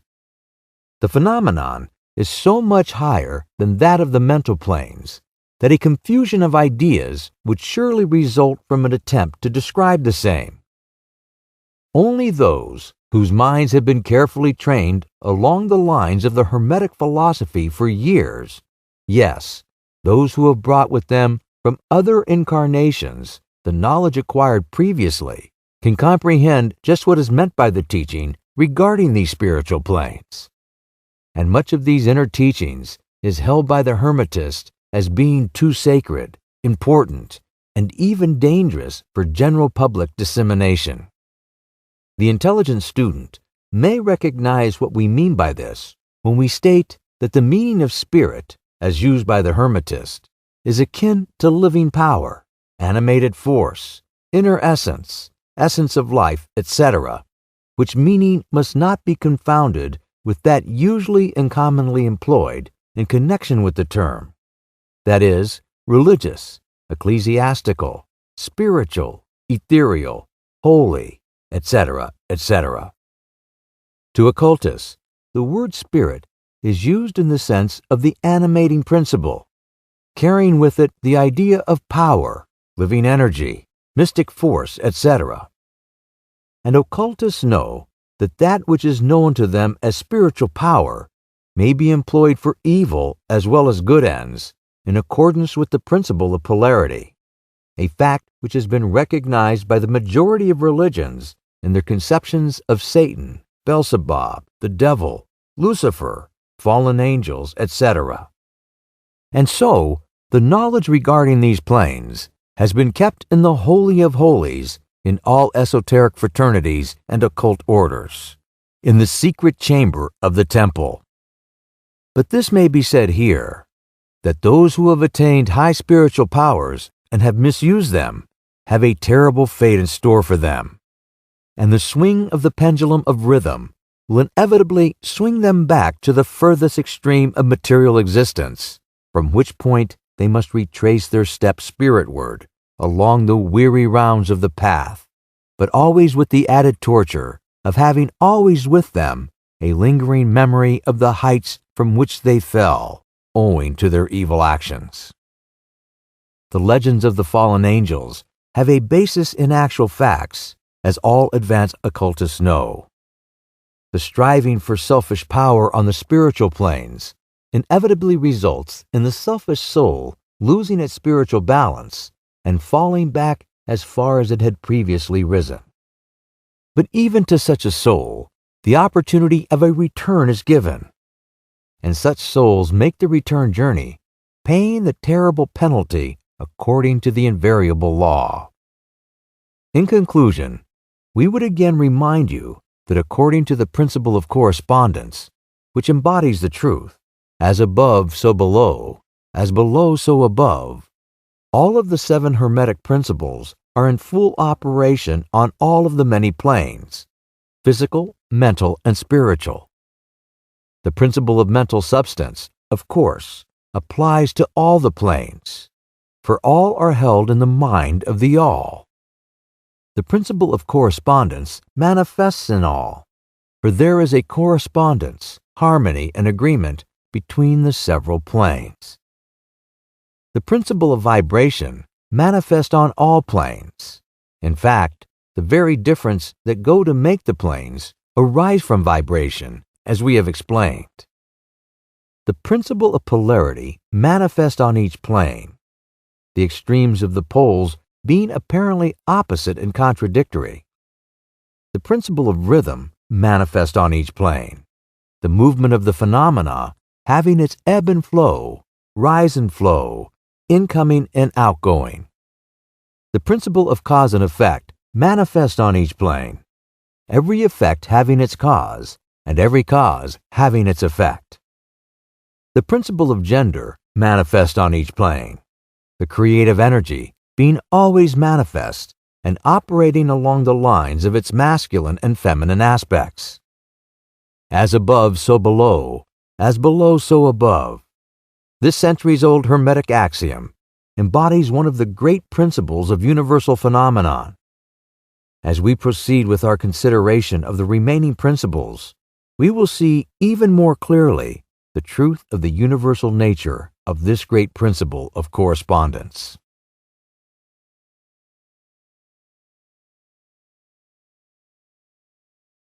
Chapter 9. Vibration. Nothing rests. Everything moves. Everything vibrates. The Kybalion. The great third Hermetic principle, the principle of vibration, embodies the truth that motion is manifest in everything in the universe, that nothing is at rest, that everything moves, vibrates, and circles. This Hermetic principle was recognized by some of the early Greek philosophers who embodied it in their systems. But then, for centuries, it was lost sight of by the thinkers outside of the Hermetic ranks. But in the 19th century, physical science rediscovered the truth, and the 20th century scientific discoveries have added additional proof of the correctness and truth of this centuries-old Hermetic doctrine. The Hermetic teachings are that not only is everything in constant movement and vibration, but that the differences between the various manifestations of the universal power are due entirely to the varying rate and mode of vibrations. Not only this, but even the all, in itself, manifests a constant vibration of such an infinite degree of intensity and rapid motion that it may be practically considered as at rest. The teachers directing the attention of the students to the fact that even on the physical plane, a rapidly moving object, such as a revolving wheel, seems to be at rest. The teachers are to the effect that spirit is at one end of the pole of vibration, the other pole being certain extremely gross forms of matter. Between these two poles are millions upon millions of different rates and modes of vibration. Modern science has proven that all that we call matter and energy are but modes of vibratory motion, and some of the more advanced scientists are rapidly moving toward the positions of the occultists who hold that the phenomena of mind are likewise modes of vibration or motion. Let us see what science has to say regarding the questions of vibrations in matter and energy. In the first place, science teaches that all matter manifests, in some degree, the vibrations arising from temperature or heat. Be an object cold or hot, both being but degrees of the same things, it manifests certain heat vibrations, and in that sense is in motion and vibration. Then all particles of matter are in circular movement, from corpuscle to suns. The planets revolve around suns, and many of them turn on their axes. The suns move around greater central points, and these are believed to move still around greater, and so on ad infinitum. The molecules of which the particular kinds of matter are composed are in a state of constant vibration and movement around each other and against each other. The molecules are composed of atoms, which likewise are in a state of constant movement and vibration. The atoms are composed of corpuscles, sometimes called electrons, ions, etc., which also are in a state of rapid motion, revolving around each other, and which manifest a very rapid state and mode of vibration. And so we see that all forms of matter manifest vibration in accordance with the Hermetic principle of vibration. But so it is with the various forms of energy. Science teaches that light, heat, magnetism, and electricity are but forms of vibratory motion connected in some way with and probably emanating from the ether. Science does not as yet attempt to explain the nature of the phenomenon known as cohesion, which is the principle of molecular attraction, nor chemical affinity, which is the principle of atomic attraction, nor gravitation, the greatest mystery of the three, which is the principle of attraction by which every particle or mass of matter is bound to every other particle or mass. These three forms of energy are not as yet understood by science, yet the writers incline to the opinion that these two are manifestations of some form of vibratory energy, a fact which Hermetists have held and taught for ages past.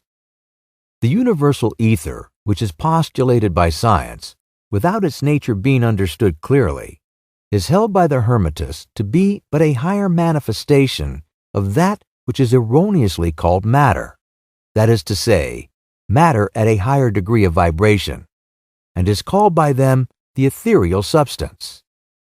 The Hermetists teach that this ethereal substance is of extreme tenuity and elasticity, and pervades universal space, serving as a medium of transmission of waves of vibratory energy, such as heat, light, electricity, magnetism, etc. The teachings are that the ethereal substance is a connecting link between the forms of vibratory energy known as matter on the one hand, and energy or force on the other, and also that it manifests a degree of vibration in rate and mode entirely in its own. Scientists have offered the illustration of a rapidly moving wheel, top or cylinder, to show the effects of increasing rates of vibration.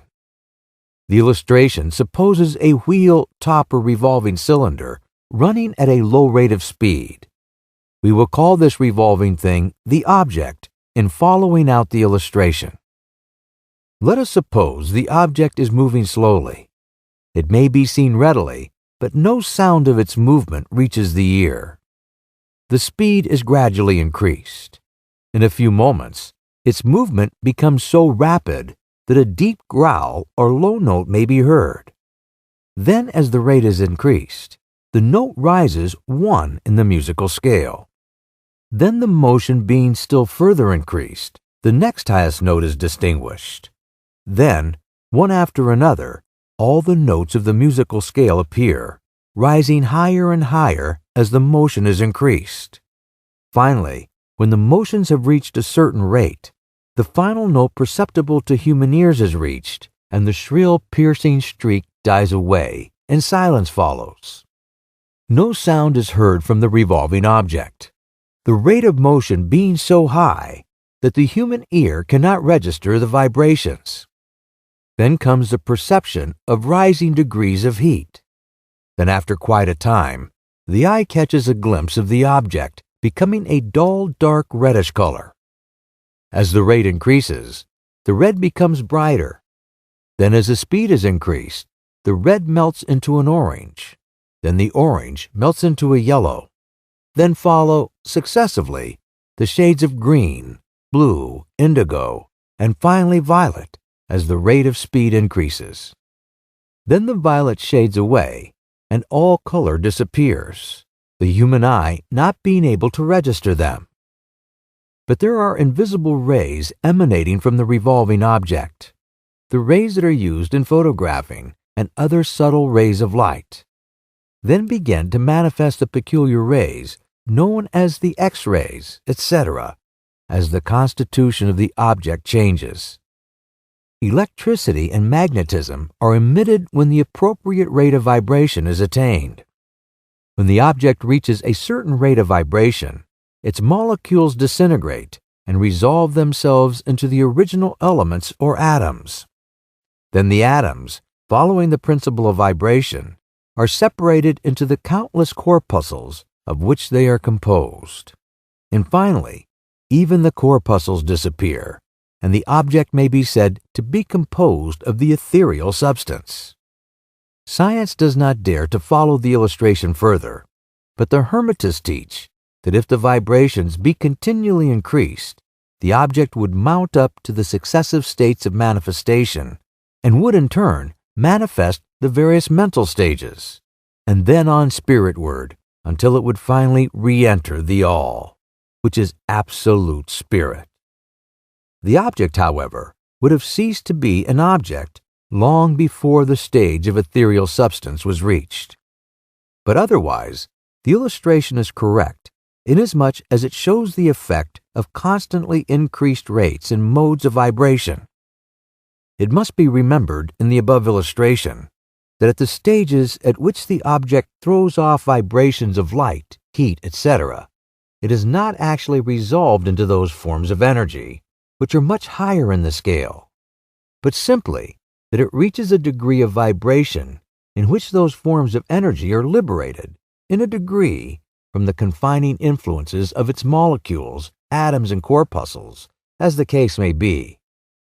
These forms of energy, although much higher in the scale than matter, are imprisoned and confined in the material combinations by reason of the energies manifesting through and using material forms, but thus becoming entangled and confined in their creations of material forms, which, to an extent, is true of all creations, the creating force becoming involved in its creation.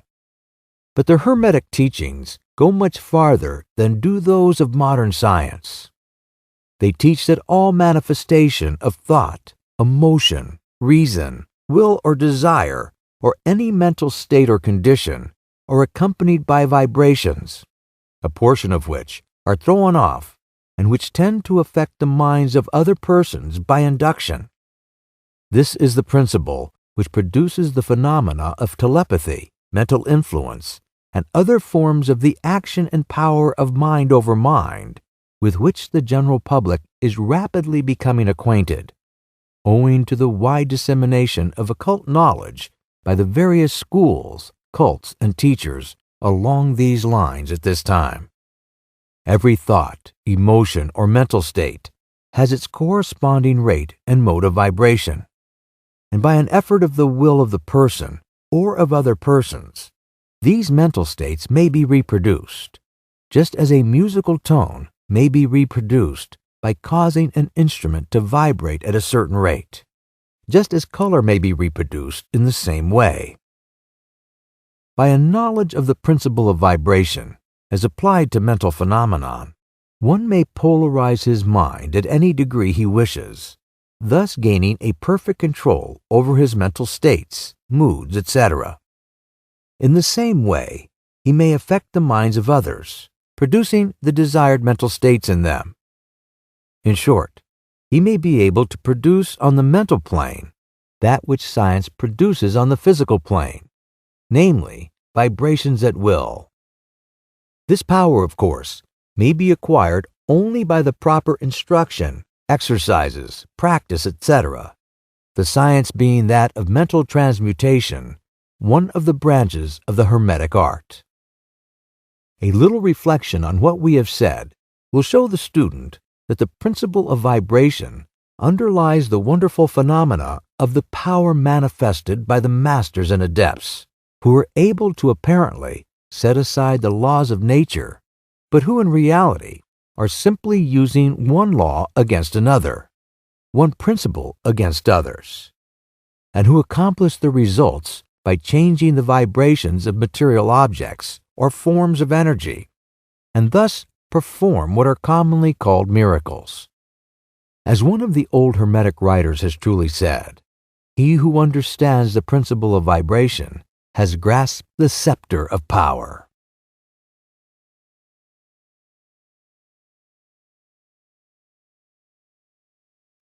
Chapter 10. Polarity. Everything is dual. Everything has poles. Everything has its pair of opposites. Like and unlike are the same. Opposites are identical in nature, but different in degree. Extremes meet. All truths are but half-truths. All paradoxes may be reconciled. The Kybalion. The great fourth Hermetic principle, the principle of polarity, embodies the truth that all manifested things have two sides, two aspects, two poles, a pair of opposites with manifold degrees between the two extremes. The old paradoxes, which have ever perplexed the mind of men, are explained by an understanding of this principle. Man has always recognized something akin to this principle, and has endeavored to express it by such sayings, maxims, and aphorisms as the following: everything is and isn't at the same time. All truths are but half-truths. Every truth is half false. There are two sides to everything. There is a reverse side to every shield, etc., etc. The Hermetic teachings are to the effect that the difference between things seemingly diametrically opposed to each other is merely a matter of degree.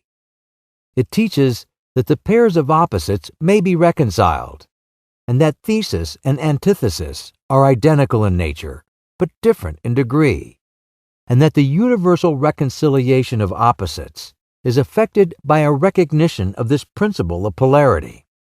The teachers claim that illustrations of this principle may be had on every hand, and from an examination into the real nature of anything.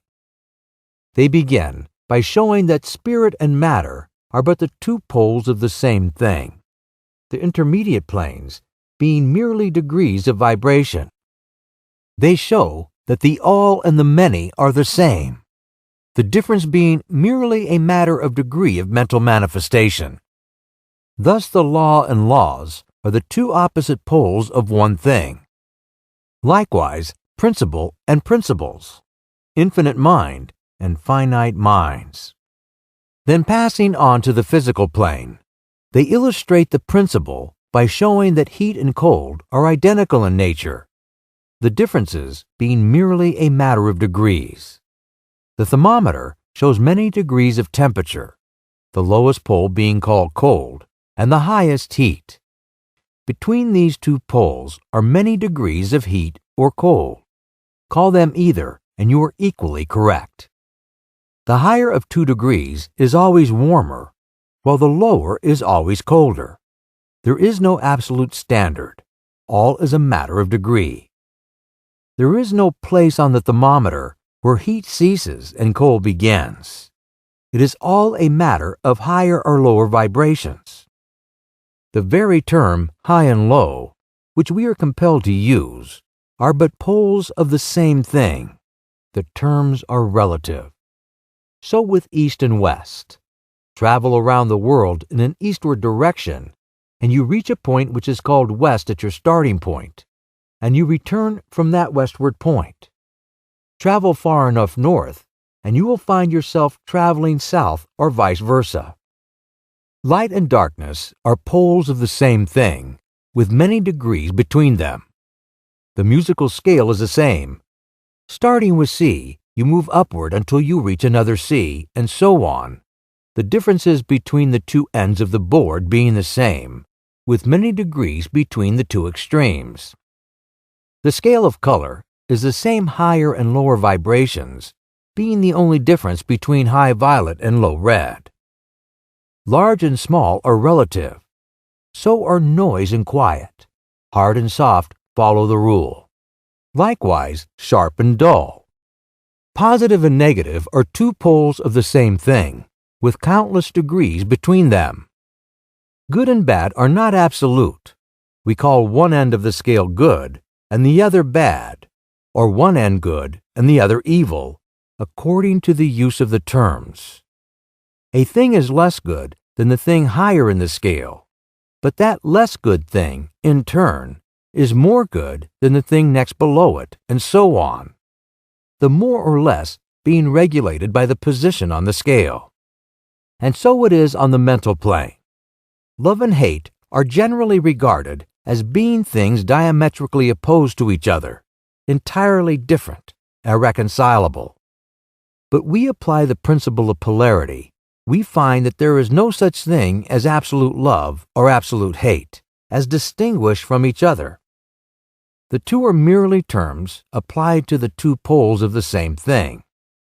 Beginning at any point of the scale, we find more love or less hate as we ascend the scale, and more hate or less love as we descend. This being true, no matter from what point, high or low, we may start. There are degrees of love and hate, and there is a middle point where like and dislike become so faint that it is difficult to distinguish between them. Courage and fear come under the same rule. The pairs of opposites exist everywhere. Where you find one thing, you find its opposite, the two poles. And it is this fact that enables the hermetist to transmute one mental state into another along the lines of polarization. Things belonging to different classes cannot be transmuted into each other, but things of the same class may be changed, that is, may have their polarity changed. Thus love never becomes east or west, or red or violet, but it may, and often does, turn into hate, and likewise hate may be transformed into love by changing its polarity. Courage may be transmuted into fear, and the reverse. Hard things may be rendered soft, dull things become sharp, hot things become cold, and so on. The transmutation always being between things of the same kind of different degrees. Take the case of a fearful man. By raising his mental vibrations along the line of fear-courage, he can be filled with the highest degree of courage and fearlessness. And likewise, the slothful man may change himself into an active, energetic individual simply by polarizing along the lines of the desired quality. The student who is familiar with the processes by which the various schools of mental science, etc., produce changes in the mental states of those following their teachings may not readily understand the principle underlying many of these changes. When, however, the principle of polarity is once grasped, and it is seen that the mental changes are occasioned by a change of polarity, a sliding along the same scale, the hater is readily understood. The change is not, in the nature of a transmutation of one thing into another thing, entirely different, but is merely a change of degree in the same things, a vastly important difference. For instance, borrowing an analogy from the physical plane, it is impossible to change heat into sharpness, loudness, highness, etc. But heat may readily be transmuted into cold simply by lowering the vibrations. In the same way, hate and love are mutually transmutable. So are fear and courage. But fear cannot be transformed into love, nor courage be transmuted into hate. The mental states belong to innumerable classes, each class of which has its opposite poles along which transmutation is possible. The student will readily recognize that in mental states, as well as in the phenomenon of the physical plane, the two poles may be classified as positive and negative, respectively. Thus, love is positive to hate, courage to fear, activity to non-activity, etc., etc. And it will also be noticed that even to those unfamiliar with the principle of vibration, the positive pole seems to be of a higher degree than the negative and readily dominates it. The tendency of nature is in the direction of the dominant activity of the positive pole. In addition to the changing of the poles of one's own mental states by the operation of the art of polarization, the phenomenon of mental influence, in its manifold phases, shows us that the principle may be extended so as to embrace the phenomena of the influence of one's mind over that of another, of which so much has been written and taught of late years. When it is understood that mental induction is possible, that is, that mental states may be produced by induction from others, then we can readily see how a certain rate of vibration or polarization of a certain mental state may be communicated to another person, and his polarity in that class of mental states thus changed. It is along this principle that the results of many of the mental treatments are obtained. For instance, a person is blue, melancholy, and full of fear. A mental scientist, bringing his own mind up to the desired vibration by his trained will, and thus obtaining the desired polarization in his own case, then produces a similar mental state in the other by induction, the result being that the vibrations are raised and the person polarizes toward the positive end of the scale instead of toward the negative, and his fear and other negative emotions are transmuted to courage and similar positive mental states. A little study will show you that these mental changes are nearly all along the line of polarization, the change being one of degree than of kind. A knowledge of the existence of this great hermetic principle will enable the student to better understand his own mental states and those of other people. He will see that these states are all matters of degree, and seeing thus, he will be able to raise or lower the vibration at will to change his mental poles and thus be master of his mental states, instead of being their servant and slave.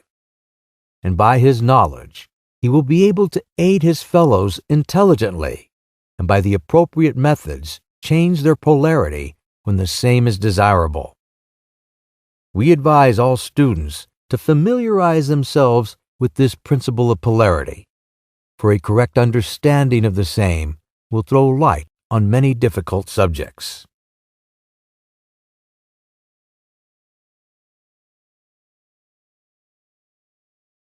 Chapter 11. Rhythm. Everything flows out and in. Everything has its tides. All things rise and fall. The pendulum's swing manifests in everything. The measure of the swing to the right is the measure of the swing to the left. Rhythm compensates. The Kybalion. The great fifth Hermetic principle, the principle of rhythm, embodies the truth that in everything there is manifested a measured motion, a to and from movement, a flow and inflow, a swing forward and backward, a pendulum-like movement, a tide-like ebb and flow, a high tide and a low tide, between the two poles manifest on the physical, mental, or spiritual planes. The principle of rhythm is closely connected with the principle of polarity described in the preceding chapter. Rhythm manifests between the two poles established by the principle of polarity. This does not mean, however, that the pendulum of rhythm swings to the extreme poles, for this rarely happens. In fact, it is difficult to establish the extreme polar opposites in the majority of cases. But the swing is ever toward first one pole and then the other. There is always an action and reaction, an advance and a retreat, a rising and a sinking, manifested in all of the airs and phenomena of the universe. Suns, worlds, men, animals, plants, minerals, forces, energy, mind and matter, yes, even spirit, manifests this principle. The principle manifests in the creation and destruction of worlds, in the rise and fall of nations, in the life history of all things, and finally in the mental states of man. Beginning with the manifestation of spirit of the all, it will be noticed that there is ever the outpouring and the indrawing, the outbreathing and inbreathing of Brahm, as the Brahmins word it. Universes are created, reach their extreme low point of materiality, and then begin in their upward swing. Suns spring into being, and then their height of power being reached, the process of retrogression begins. And after eons, they become dead masses of matter, awaiting another impulse which starts again their inner energies into activity, and a new solar life cycle is begun. And thus it is with all the worlds. They are born, grow, and die, only to be reborn. And thus it is with all the things of shape and form. They swing from action to reaction, from birth to death, from activity to inactivity, and then back again. Thus it is with all living things. They are born, grow, and die, and then are reborn. So it is with all great movements, philosophies, creeds, fashions, governments, nations, and all else. Birth, growth, maturity, decadence, death, and then new birth. The swing of the pendulum is ever in evidence. Night follows day and day night. The pendulum swings from summer to winter and then back again.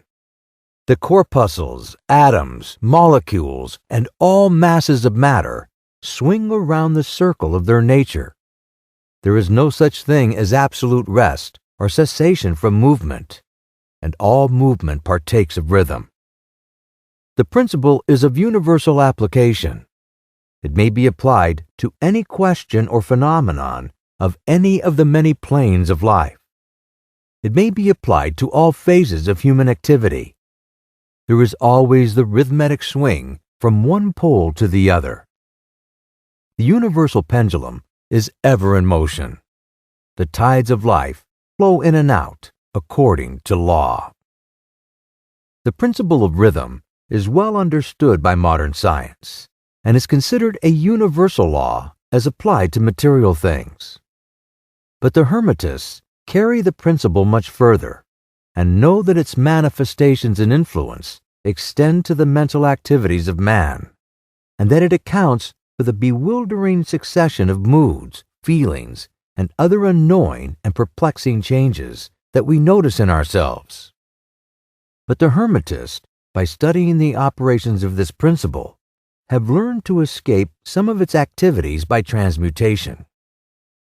The Hermetic masters, long since, discovered that while the principle of rhythm was invariable and ever in evidence in mental phenomena, Still, there were two planes of its manifestation, so far as mental phenomena are concerned.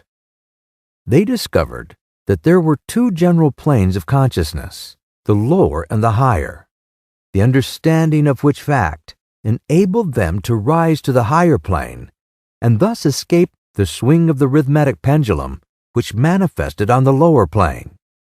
In other words, the swing of the pendulum occurred on the unconscious plane, and the consciousness was not affected. This they call the law of neutralization. Its operations consist in the raising of the ego above the vibrations of the unconscious plane of mental activity, so that the negative swing of the pendulum is not manifested in consciousness, and therefore they are not affected. It is akin to rising above a thing and letting it pass beneath you. The Hermetic master or advanced student polarizes himself at the desired pole, and by a process akin to refusing to participate in the backward swing, or if you prefer, a denial of its influence over him, he stands firm in his polarized position and allows the mental pendulum to swing back along the unconscious plane. All individuals who have attained any degrees of self-mastery accomplish this, more or less unknowingly, and by refusing to allow their moods and negative mental states to affect them, they apply the law of neutralization.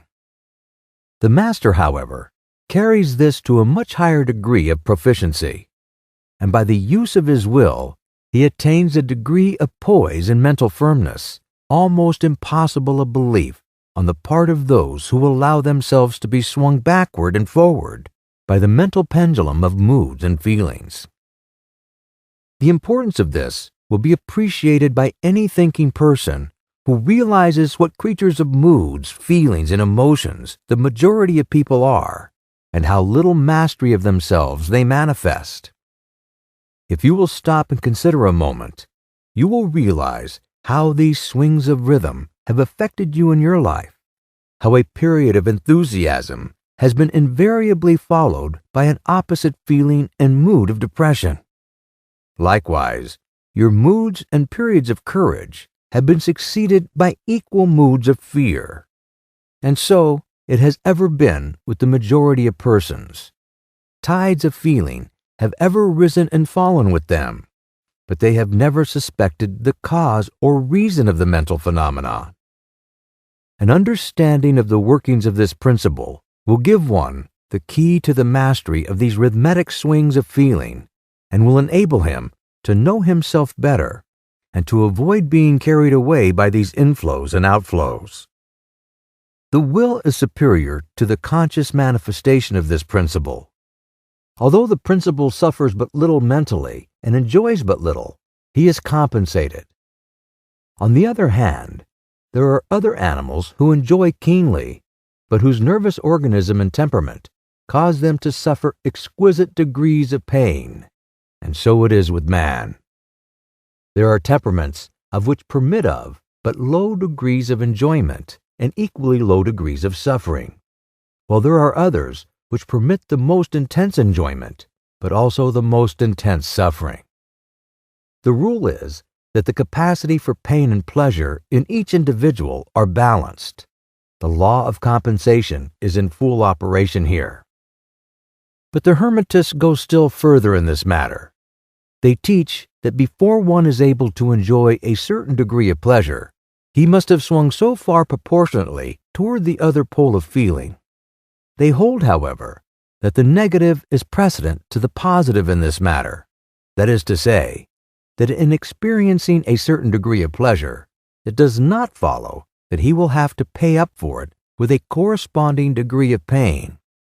On the contrary, the pleasure is the rhythmic swing, according to the law of compensation, for a degree of pain previously experienced either in the present life or in a previous incarnation. This throws a new light on the problem of pain. The Hermetists regard the chain of lives as continuous and as forming a part of one life of the individual, so that in consequence, the rhythmic swing is understood in this way, while it would be without meaning unless the truth of reincarnation is admitted. But the Hermetists claim that the master or advanced student is able to a great degree to escape the swing toward pain by the process of neutralization before mentioned. By rising onto the higher plane of the ego, much of the experience that comes to those dwelling on the lower plane is avoided and escaped. The law of compensation plays an important role in the lives of men and women. It will be noticed that one generally pays the price of anything he possesses or lacks. If he has one thing, he lacks another. The balance is struck. No one can keep his penny and have the bit of the cake at the same time.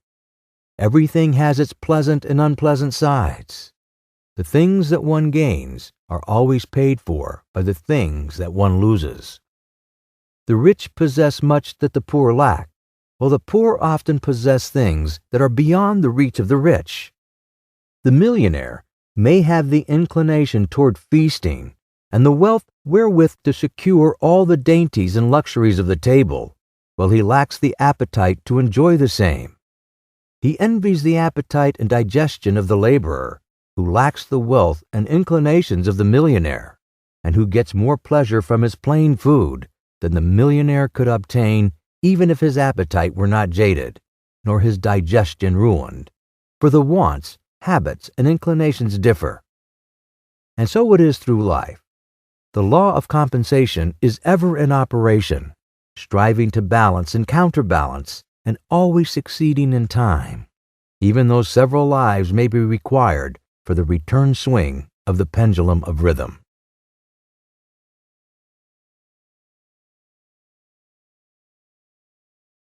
Chapter 12.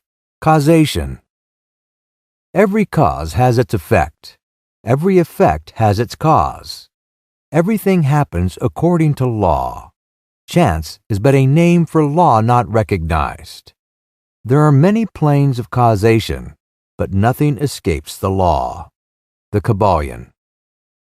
The great sixth Hermetic principle, the principle of cause and effect, embodies the truth that law pervades the universe, that nothing happens by chance, that chance is merely a term indicating cause existing but not recognized or perceived. That phenomena is continuous, without break or exception. The principle of cause and effect underlies all scientific thought, ancient and modern, and was enunciated by the Hermetic teachers in the earliest days. While many and varied disputes between the schools of thought have since arisen, these disputes have been principally upon the details of the operations of the principle, and still more often upon the meaning of certain words. The underlying principle of cause and effect has been accepted as correct by practically all the thinkers of the world worthy of the name. To think otherwise would be to take the phenomena of the universe from the domain of law and order, and to relegate it to the control of the imaginary something which men have called chance. A little consideration will show anyone that there is in reality no such thing as pure chance. Webster defines the word chance as follows: a supposed agent or mode of activity other than a force, law, or purpose. The operation or activity of such agent, the supposed effect of such an agent, a happening, fortuity, causality, etc. But a little consideration will show you that there can be no such agent as chance, in the sense of something outside of law, something outside of cause and effect. How could there be something acting in the phenomenal universe independent of the laws, orders, and continuity of the latter? Such a something would be entirely independent of the orderly trend of the universe, and therefore superior to it. We can imagine nothing outside of the all being outside of the law, and that only because the all is the law in itself, there is no room in the universe for something outside of and independent of law. The existence of such a something would render all natural laws ineffective, and would plunge the universe into chaotic disorder and lawlessness. A careful examination will show that what we call chance is merely an expression relating to obscure causes, causes that we cannot understand. The word chance is derived from a word meaning to fall, as the falling of dice. The idea being that the fall of the dice and many other happenings are merely a happening unrelated to any cause. And this is the sense in which the term is generally employed. But when the matter is closely examined, it is seen that there is no chance whatsoever about the fall of the dice. Each time a die falls and displays a certain number, it obeys a law as infallible as that which governs the revolution of the planets around the sun. Back of the fall of the die are causes or chains of causes, running back further than the mind can follow. The position of the die on the box, the amount of muscular energy expended in the throw, the condition of the table, etc., etc., all are causes, the effect of which may be seen. But back of these seen causes, there are chains of unseen preceding causes, all of which had a bearing upon the number of die which fell uppermost. If a die be cast a great number of times, it will be found that the numbers shown will be about equal, that is, there will be an equal number of 1 spot, 2 spot, etc., coming uppermost. Toss a penny in the air, and it may come down either heads or tails, but make a sufficient number of tosses, and the heads and tails will about even up. This is the operation of the law of average. But both the average and the single toss come under the law of cause and effect. And if we were able to examine into the preceding causes, it would be clearly seen that it was simply impossible for the die to fall other than it did, under the same circumstances and at the same time. Given the same causes, the same results will follow. There is always a cause and a because to every event.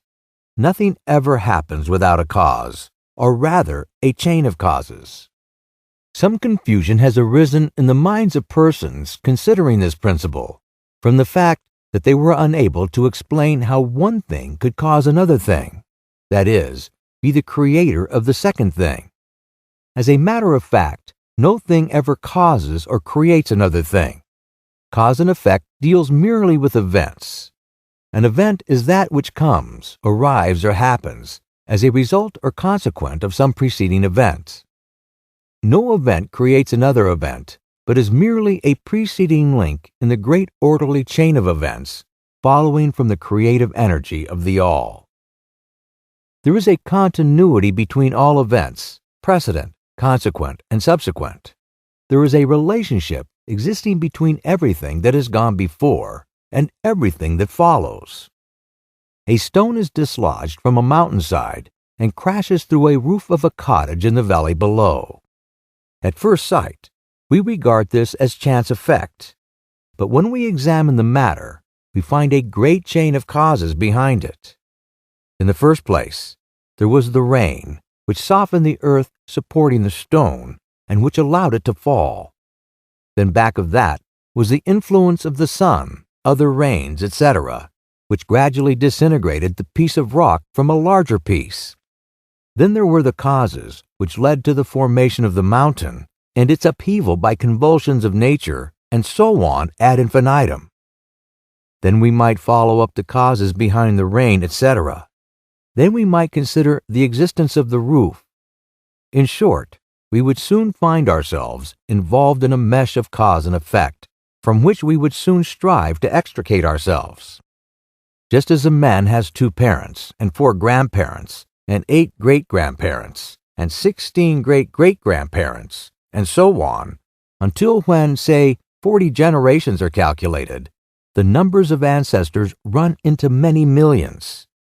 So it is with the number of causes behind even the most trifling event or phenomenon, such as the passage of a tiny speck of soot before your eye. It is not an easy matter to trace the bit of soot hack to the early period of the world's history when it formed a part of a massive tree trunk, which was afterward converted into coal, and so on, until, as a speck of soot, it now passes before your vision on its way to other adventures. And a mighty chain of events, causes, and effects brought it to its present condition, and the latter is but one of the chain of events which will go to produce other events hundreds of years from now. One of the series of events arising from the tiny bit of soot was the writing of these lines, which caused the typewriter to perform certain work, the proofreader to do likewise, and which will arouse certain thoughts in your mind and that of others, which in turn will affect others, and so on and on and on, beyond the ability of man to think further, and all from the passage of a tiny bit of soot, all of which shows the relativity and association of things, and the further fact that there is no great, there is no small, in the mind that causeth all. Stop to think a moment. If a certain man had not met a certain maid, away back in the dim period of the Stone Age, you, who are now reading these lines, would not now be here. And if perhaps the same couple had failed to meet, we who now write these lines would not now be here. And the very act of writing on our part and the act of reading on yours will affect not only the respective lives of yourself and ourselves, but will also have a direct or indirect effect upon many other people now living and who will live in the ages to come. Every thought we think, every act we perform, has its direct and indirect results which fit into the great chain of cause and effect. We do not wish to enter into a consideration of free will or determinism in this work for various reasons. Among the many reasons is the principal one that neither side of the controversy is entirely right. In fact, both sides are partially right, according to the Hermetic teachings. The principle of polarity shows that both are but half-truths, the opposing poles of truth. The teachings are that a man may be both free and yet bound by necessity, depending upon the meaning of the terms and the height of truth from which the matter is examined. The ancient writers express the matter thus: the further the creation is from the center, the more it is bound. The nearer the center it reaches, the nearer free is it. The majority of people are more or less the slaves of heredity, environment, etc., and manifest very little freedom. They are swayed by the opinions, customs, and thoughts of the outside world, and also by their emotions, feelings, moods, etc. They manifest no mastery worthy of the name. They indignantly repudiate this assertion, saying, "Why, I certainly am free to act and do as I please. I do just what I want to do." But they fail to explain whence arise the want to and as I please. What makes them want to do one thing in preference to another? What makes them please to do this and not do that? Is there no because to their pleasing and wanting? The master can change these pleases and wants into others at the opposite end of the mental pole. He is able to will instead of to will because some feeling, mood, emotion, or environmental suggestion arouses a tendency or desire within him so to do. The majority of people are carried along like the falling stone, obedient to environment, outside influences, and internal moods, desires, etc., not to speak of the desires and wills of others stronger than themselves. Heredity, environment, and suggestion, carrying them along with resistance on their part, or the exercise of the will. Move like the pawns on the checkerboard of life. They play their parts and are laid aside after the game is over. But the masters, knowing the rules of the game, rise above the plane of material life, and placing themselves in touch with the higher powers of their nature, dominate their own moods, characters, qualities, and polarity, as well as the environment surrounding them, and thus become movers in the game, instead of pawn causes, instead of effects. The masters do not escape the causation of the higher planes, but fall in with the higher laws, and thus master circumstances on the lower plane. They thus form a conscious part of the law, instead of being mere blind instruments. While they serve on the higher planes, they rule on the material plane. But on higher and on lower, the law is always in operation. There is no such thing as chance. The blind goddess has been abolished by reason. We are able to see now, with eyes made clear by knowledge, that everything is governed by universal law, that the infinite number of laws are but manifestations of the one great law, the law which is the all. It is true indeed that not a sparrow drops unnoticed by the mind of the all, that even the hairs on our head are numbered, as the Scriptures have said. There is nothing outside of the law, nothing that happens contrary to it. And yet, do not make the mistake of supposing that man is but a blind automation. Far from that. The Hermetic teachings are that man may use law to overcome laws, and that the higher will always prevail against the lower, until at last he has reached the stage in which he seeks refuge in the law itself and laughs the phenomenal laws to scorn. Are you able to grasp the inner meaning of this?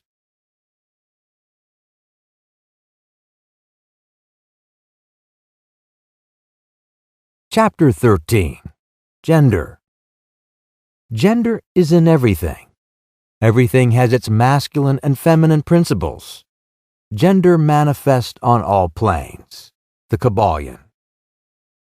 The great seventh Hermetic principle, the principle of gender, embodies the truth that there is gender manifested in everything, that the masculine and feminine principles are ever present and active in all phases of phenomena, on each and every plane of life. At this point, we think it well to call your attention to the fact that gender, in its Hermetic sense, and sex, and the ordinary accepted use of the term, are not the same. The word gender is derived from the Latin root meaning to beget, to procreate, to generate, to create, to produce. A moment's consideration will show you that the word has a much broader and more general meaning than the term sex. The latter referring to the physical distinctions between male and female living things. Sex is merely a manifestation of gender on a certain plane of the great physical plane, the plane of organic life. We wish to impress this distinction upon your minds for the reason that certain writers who have acquired a smattering of the Hermetic principle have sought to identify the seventh Hermetic principle with wild and fanciful and often reprehensible theories and teachings regarding sex. The office of gender is solely that of creating, producing, generating, etc., and its manifestations are visible on every plane of phenomena. It is somewhat difficult to produce proofs of this along scientific lines, for the reason that science has not as yet recognized this principle as of universal application. But still, some proofs are forthcoming from scientific sources. In the first place, we find a distinct manifestation of the principle of gender among the corpuscles, ions, or electrons, which constitute the basis of matter as science now knows the latter, and which by forming certain combinations form the atom, which until lately was regarded as final and indivisible. The latest word of science is that the atom is composed of a multitude of corpuscles, electrons, or ions, the various names being applied by different authorities, revolving around each other and vibrating at a high degree in intensity. But the accompanying statement is made that the formulation of the atom is really due to the clustering of negative corpuscles around a positive one, the positive corpuscles seeming to exert a certain influence upon the negative corpuscles, causing the latter to assume certain combinations and thus create or generate an atom. This is in line with the most ancient Hermetic teachings, which have always identified the masculine principle of gender with the positive and the feminine with the negative poles of electricity, so called. Now a word at this point regarding this identification. the public mind has formed an entirely erroneous impression regarding the qualities of the so-called negative pole of electrified or magnetized matter. The terms positive and negative are very wrongly applied to this phenomenon by science. The word positive means something real and strong, as compared with the negative unreality or weakness. Nothing is further from the real facts of electrical phenomenon. The so-called negative pole of the battery is really the pole in and by which the generation or production of new forms and energies is manifested. There is nothing negative about it. The best scientific authorities now use the word cathode in place of negative, the word cathode coming from the Greek root meaning descent, the path of generation, etc. From the cathode pole emerge the swarms of electrons or corpuscles. From the same pole emerge those wonderful rays which have revolutionized scientific conceptions during the past decade. The cathode pole is the mother of all the strange phenomena which have rendered useless the old textbooks and which have caused many long-accepted theories to be relegated to the scrap pile of scientific speculation. The cathode, or negative pole, is the mother principle of electrical phenomena and of the finest forms of matter as yet known to science. So you see, we are justified in refusing to use the term negative in our consideration of the subject, and in insisting upon substituting the word feminine for the old term. The facts of the case bear us out in this, without taking the Hermetic teachings into consideration. And so we shall use the word feminine in the place of negative in speaking of that pole of activity. The latest scientific teachings are that the creative corpuscles or electrons are feminine. Science says they are composed of negative electricity. We say they are composed of feminine energy.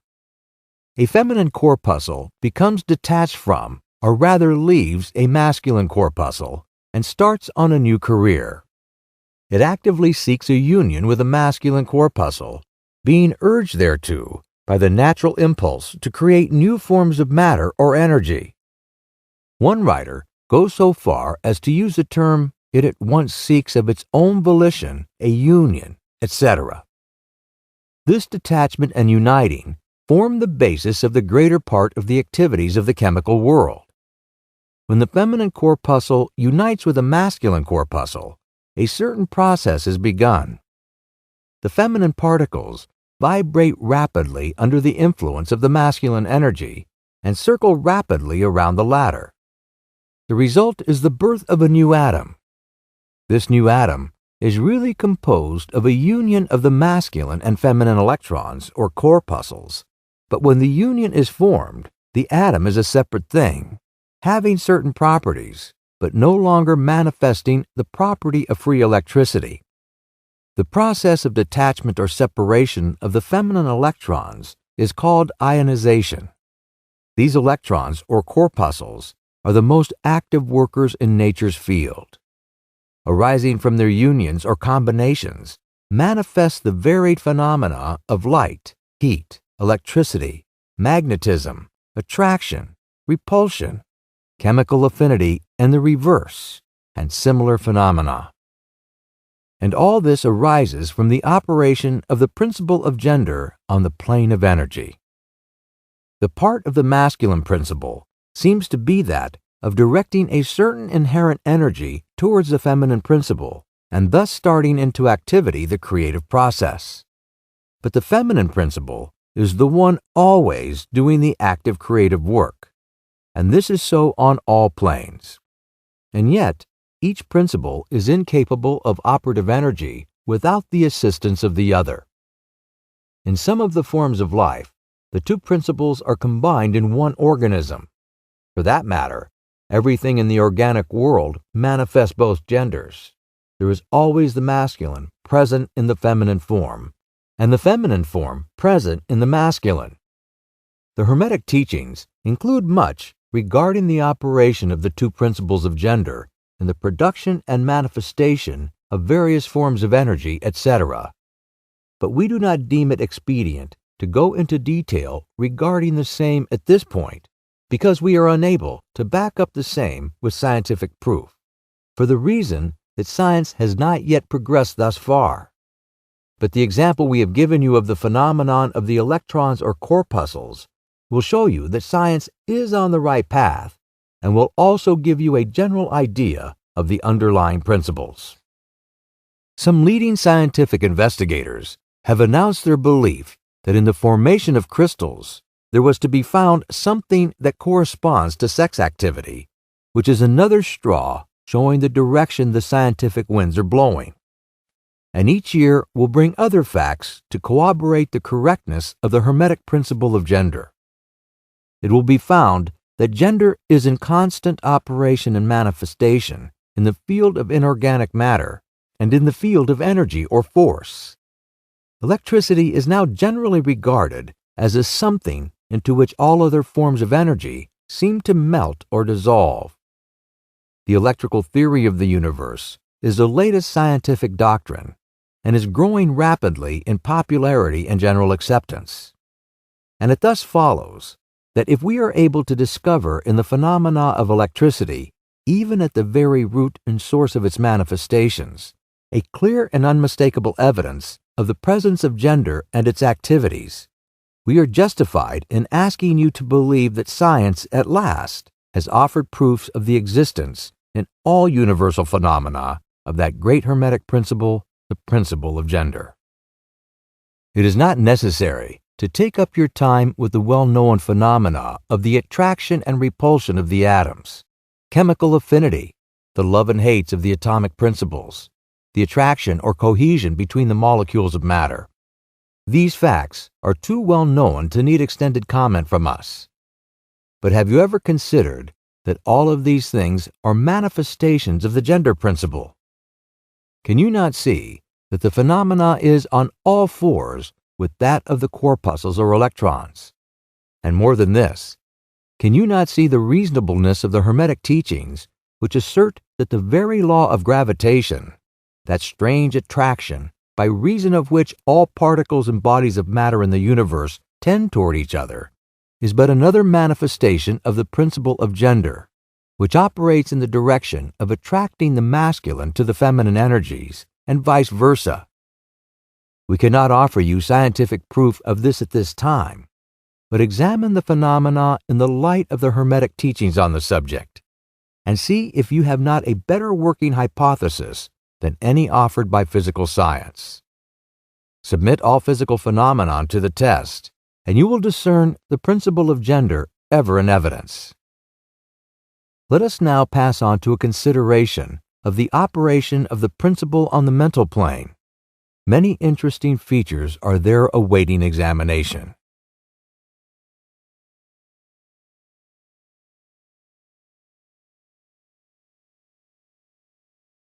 Chapter 14. Mental Gender. Students of psychology who have followed the modern trend of thought along the lines of mental phenomena are struck by the persistence of the dual mind idea, which has manifested itself so strongly during the past 10 or 15 years, and which has given rise to a number of plausible theories regarding the nature and constitution of these two minds.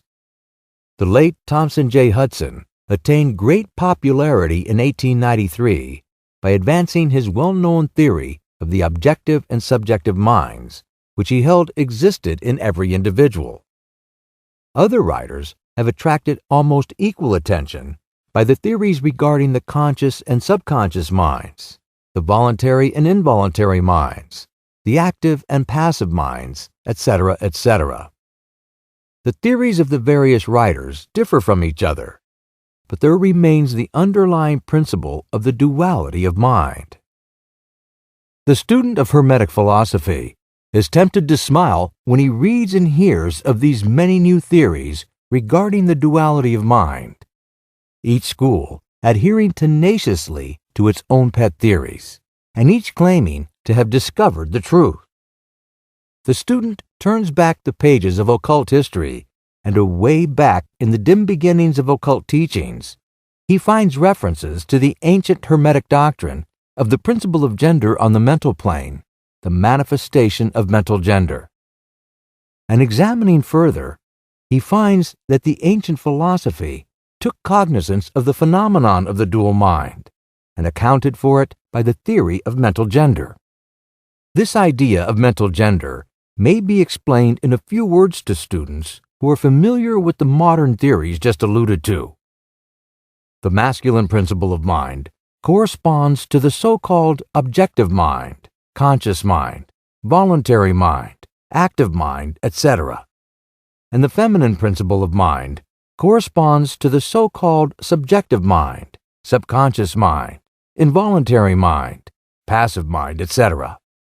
Of course, the Hermetic teachings do not agree with the many modern theories regarding the nature of the two phases of mind, nor does it admit many of the facts claimed for the two respective aspects, some of the said theories and claims being far-fetched and incapable of standing the test of experiment and demonstration.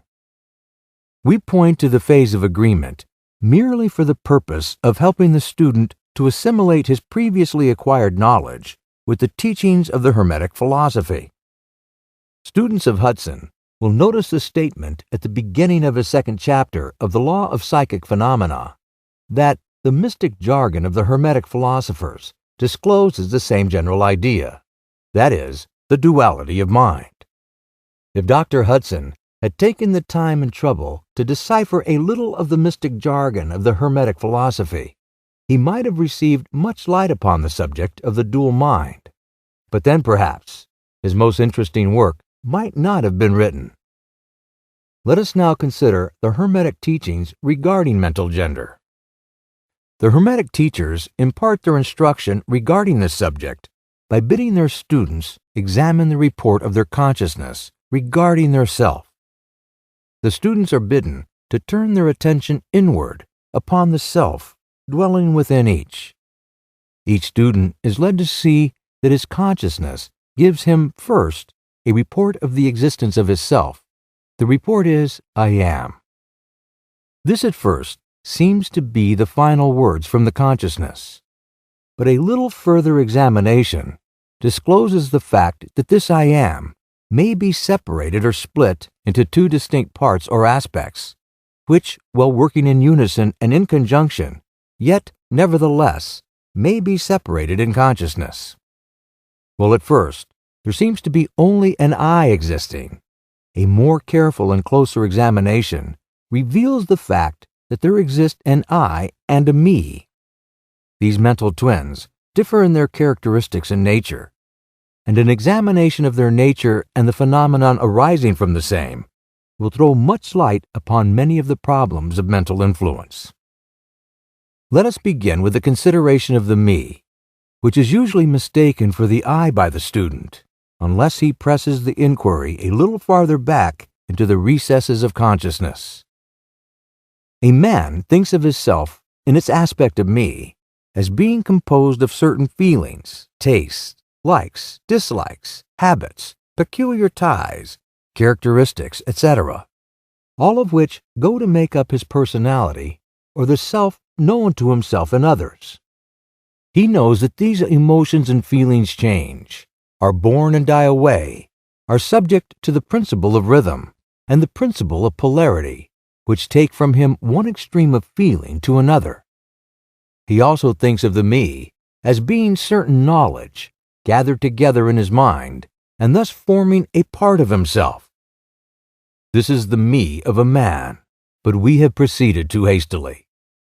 The me of many men may be said to consist largely of their consciousness of the body and their physical appetites, etc.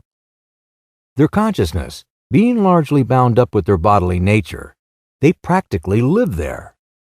Some men even go so far as to regard their personal apparel as a part of their me and actually seem to consider it a part of themselves. A writer has humorously said that men consist of three parts: soul, body, and clothes. These clothes-conscious people would lose their personality if divested of their clothing by savages upon the occasion of a shipwreck. But even many who are not so closely bound up with the idea of personal raiment stick closely to the consciousness of their bodies being their me They cannot conceive of a self independent of the body. Their mind seems to them to be practically a something belonging to their body, which in many cases it is indeed. But as man rises in the scale of consciousness, he is able to disentangle his me from his idea of body, and is able to think of his body as belonging to the mental part of him. But even then, he is very apt to identify the me entirely with the mental states, feelings, etc., which he feels to exist within him. He is very apt to consider these internal states as identical with himself, instead of there being simply things produced by some part of his mentality and existing within him, of him, and in him, but still not himself. He sees that he may change these internal state of feelings by all effort of will, and that he may produce a feeling or state of an exactly opposite nature in the same way, and yet the same me exists. And so after a while, he is able to set aside these various mental states, emotions, feelings, habits, qualities, characteristics, and other personal mental belongings. He is able to set them aside in the not-me collection of curiosities and encumbrances, as well as valuable possessions. This requires much mental concentration and power of mental analysis on the part of the student, but still, the task is possible for the advanced student. And even those not so far advanced are able to see in the imagination how the process may be performed. After this laying aside process has been performed, the student will find himself in conscious possession of a self, which may be considered in its I and me dual aspects. The me will be felt to be something mental in which thoughts, ideas, emotions, feelings, and other mental states may be produced. It may be considered as the mental womb, as the ancients styled it, capable of generating mental offspring.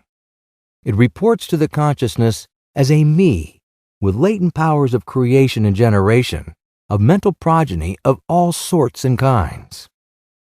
Its powers of creative energy are felt to be enormous, but still, it seems to be conscious that it must receive some form of energy from either its I companion, or else from some other I, ere it is able to bring into being its mental creations. This consciousness brings with it a realization of an enormous capacity for mental work and creative ability. But the student soon finds that this is not all that he finds within his inner consciousness. He finds that there exists a mental something which is able to will that the me act along certain creative lines, and which is also able to stand aside and witness the mental creation. This part of himself he is taught to call his I. He is able to rest in its consciousness at will. He finds there not a consciousness of an ability to generate and actively create, in the sense of the gradual process attendant upon mental operations, but rather a sense and consciousness of an ability to project an energy from the I to the me, a process of willing that the mental creation begin and proceed. He also finds that the I is able to stand aside and witness the operations of the me's mental creation and generation. There is this dual aspect in the mind of every person. The I represents the masculine principle of mental gender. The me represents the female principle. The I represents the aspect of being, the me the aspect of becoming. You will notice that the principle of correspondence operates on this plane, just as it does upon the great plane upon which the creation of the universes is performed.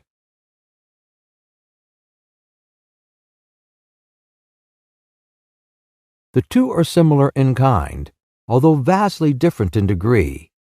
As above, so below, as below, so above. These aspects of mind, the masculine and feminine principles, the I and the me, considered in connection with the well-known mental and psychic phenomena, give the master key to these dimly known regions of mental operation and manifestation. The principle of mental gender gives the truth underline the whole field of the phenomena of mental influence, etc.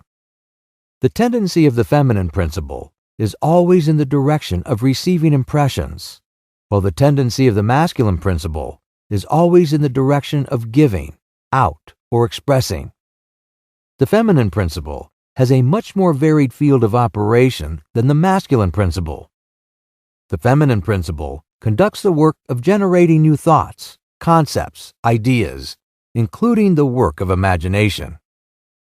The masculine principle contents itself with the work of the will in its varied phases, and yet, without the active aid of the will of the masculine principle, the feminine principle is apt to rest content with generating mental images which are the result of impressions received from outside, instead of producing original mental creations.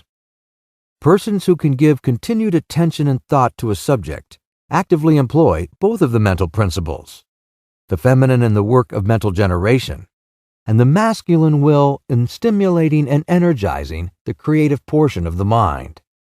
The majority of persons really employ the masculine principle but little, and are content to live according to the thoughts and ideas instilled into the me from the I of other minds. But it is not our purpose to dwell upon this phase of the subject, which may be studied from any good textbook upon psychology, with the key that we have given you regarding mental gender. The student of psychic phenomenon is aware of the wonderful phenomena classified under the head of telepathy, thought transference, mental influence, suggestion, hypnotism, etc. Many have sought for an explanation of these varied phases of phenomena under the theories of the various dual mind teachers. And in a measure they are right, for there is clearly a manifestation of two distinct phases of mental activity. But if such students will consider these dual minds in the light of the Hermetic teachings regarding vibrations and mental gender, they will see that the long-sought-for key is at hand. In the phenomena of telepathy, it is seen how the vibratory energy of the masculine principle is projected toward the feminine principle of another person, and the latter takes the seed thought and allows it to develop into maturity. In the same way, suggestion and hypnotism operates. The masculine principle of the person giving the suggestions directs a stream of vibratory energy or willpower toward the feminine principle of the other person, and the latter accepting it makes it its own and acts and thinks accordingly.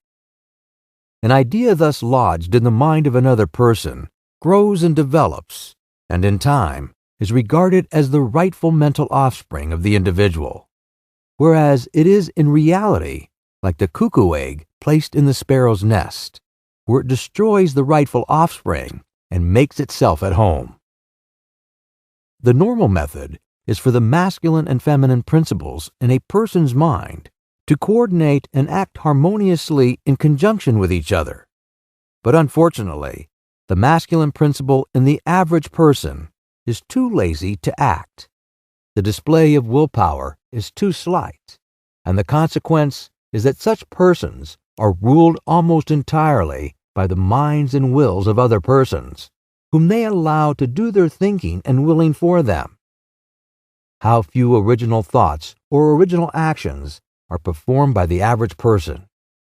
Are not the majority of persons mere shadows and echoes of others having stronger wills or minds than themselves?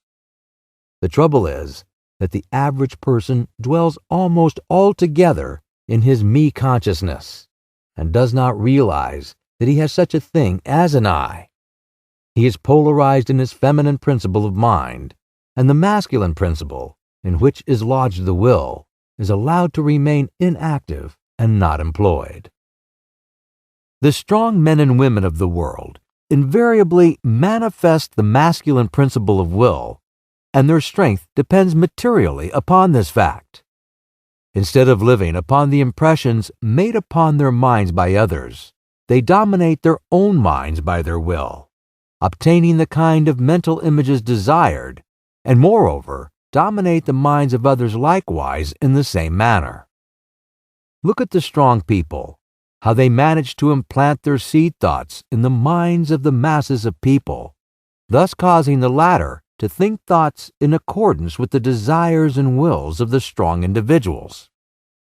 This is why the masses of people are such sheep-like creatures, never originating an idea of their own, nor using their own powers of mental activity. The manifestation of mental gender may be noticed all around us in everyday life. The magnetic persons are those who are able to use the masculine principle in the way of impressing their ideas upon others. The actor, who makes people weep or cry as he wills, is employing this principle. And so is the successful orator, statesman, preacher, writer, or other people who are before the public attention. The peculiar influence exerted by some people over others is due to the manifestation of mental gender along the vibrational lines indicated above. In this principle lies the secret of personal magnetism, personal influence, fascination, etc., as well as the phenomena generally grouped under the name of hypnotism. The student who has familiarized himself with the phenomena generally spoken of as psychic will have discovered the important part played in the said phenomena by that force which science has called suggestion, by which term is meant the process or method whereby an idea is transferred to or impressed upon the mind of another, causing the second mind to act in accordance therewith. A correct understanding of suggestion is necessary in order to intelligently comprehend the varied psychical phenomenon which suggestion underlies. But still more is a knowledge of vibration and mental gender necessary for the student of suggestion. For the whole principle of suggestion depends upon the principle of mental gender and vibration. It is customary for the writers and teachers of suggestion to explain that it is the objective or voluntary mind which makes the mental impression or suggestion upon the subjective or involuntary mind. But they do not describe the process or give us any analogy in nature whereby we may more readily comprehend the idea. But if you will think of the matter in the light of Hermetic teachings, you will be able to see that the energizing of the feminine principle by the vibratory energy of the masculine principle is in accordance to the universal laws of nature, and that the natural world affords countless analogies whereby the principle may be understood. In fact, the Hermetic teachings show that the very creation of the universe follows the same law, and that in all creative manifestations upon the planes of the spiritual, the mental, and the physical, there is always in operation this principle of gender, this manifestation of the masculine and the feminine principles. As above, so below. As below, so above. More than this, when the principle of mental gender is once grasped and understood, the various phenomena of psychology at once become capable of intelligent classification and study, instead of being very much in the dark. The principle works out in practice because it is based upon the immutable universal laws of life. We shall not enter into an extended discussion of or description of the varied phenomenon of mental influence or psychic activity. There are many books, many of them quite good, which have been written and published on this subject of late years. The main facts stated in these various books are correct, although the several writers have attempted to explain the phenomenon by various pet theories of their own. The student may acquaint himself with these matters, and by using the theory of mental gender, he will be able to bring order out of the chaos of conflicting theory and teachings, and may, moreover, readily make himself a master of the subject if he be so inclined. The purpose of this work is not to give an extended account of psychic phenomena, but rather to give to the student a master key, whereby he may unlock the many doors leading into the parts of the temple of knowledge which he may wish to explore. We feel that, in this consideration of the teachings of the Kybalion, one may find an explanation which will serve to clear away many perplexing difficulties, a key that will unlock many doors. What is the use of going into detail regarding all of the many features of psychic phenomenon and mental science, provided we place in the hands of the students the means whereby he may acquaint himself fully regarding any phase of the subject which may interest him? With the aid of the Kybalion, one may go through any occult library anew, the old light from Egypt, illuminating many dark pages and obscure subjects. That is the purpose of this book. We do not come expounding a new philosophy, but rather furnishing the outlines of a great world-old teaching, which will make clear the teaching of others, which will serve as a great reconciler of differing theories and opposing doctrines.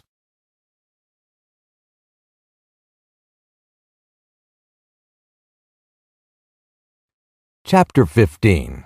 Hermetic Axioms. The possession of knowledge, unless accompanied by a manifestation and expression in action, is like the hoarding of precious metals, a vain and foolish thing. Knowledge, like wealth, is intended for use.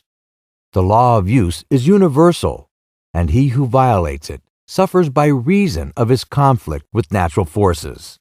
The Kybalion. The Hermetic teachings, while always having been kept securely locked up in the minds of the fortunate possessors thereof, for reasons which we have already stated, were never intended to be merely stored away and secreted. The law of use is dwelt upon in the teachings, as you may see by reference to the above quotation from the Kybalion, which states it forcibly. Knowledge without use and expression is a vain thing, bringing no good to its possessor or to the race. Beware of mental miserliness, and express into action that which you have learned. Study the axioms and aphorisms, but practice them also. We give below some of the more important Hermetic axioms from the Kybalion, with a few comments added to each. Make these your own, and practice and use them, for they are not really your own until you have used them. To change your mood or mental state, change your vibration. The Kybalion. One may change his mental vibrations by an effort of will in the direction of deliberately fixing the attention upon a more desirable state. Will directs the attention, and attention changes the vibration. Cultivate the art of attention by means of the will, and you have solved the secret of the mastery of moods and mental states. To destroy an undesirable rate of mental vibration, put into operation the principle of polarity and concentrate upon the opposite pole to that which you desire to suppress. Kill out the undesirable by changing its polarity.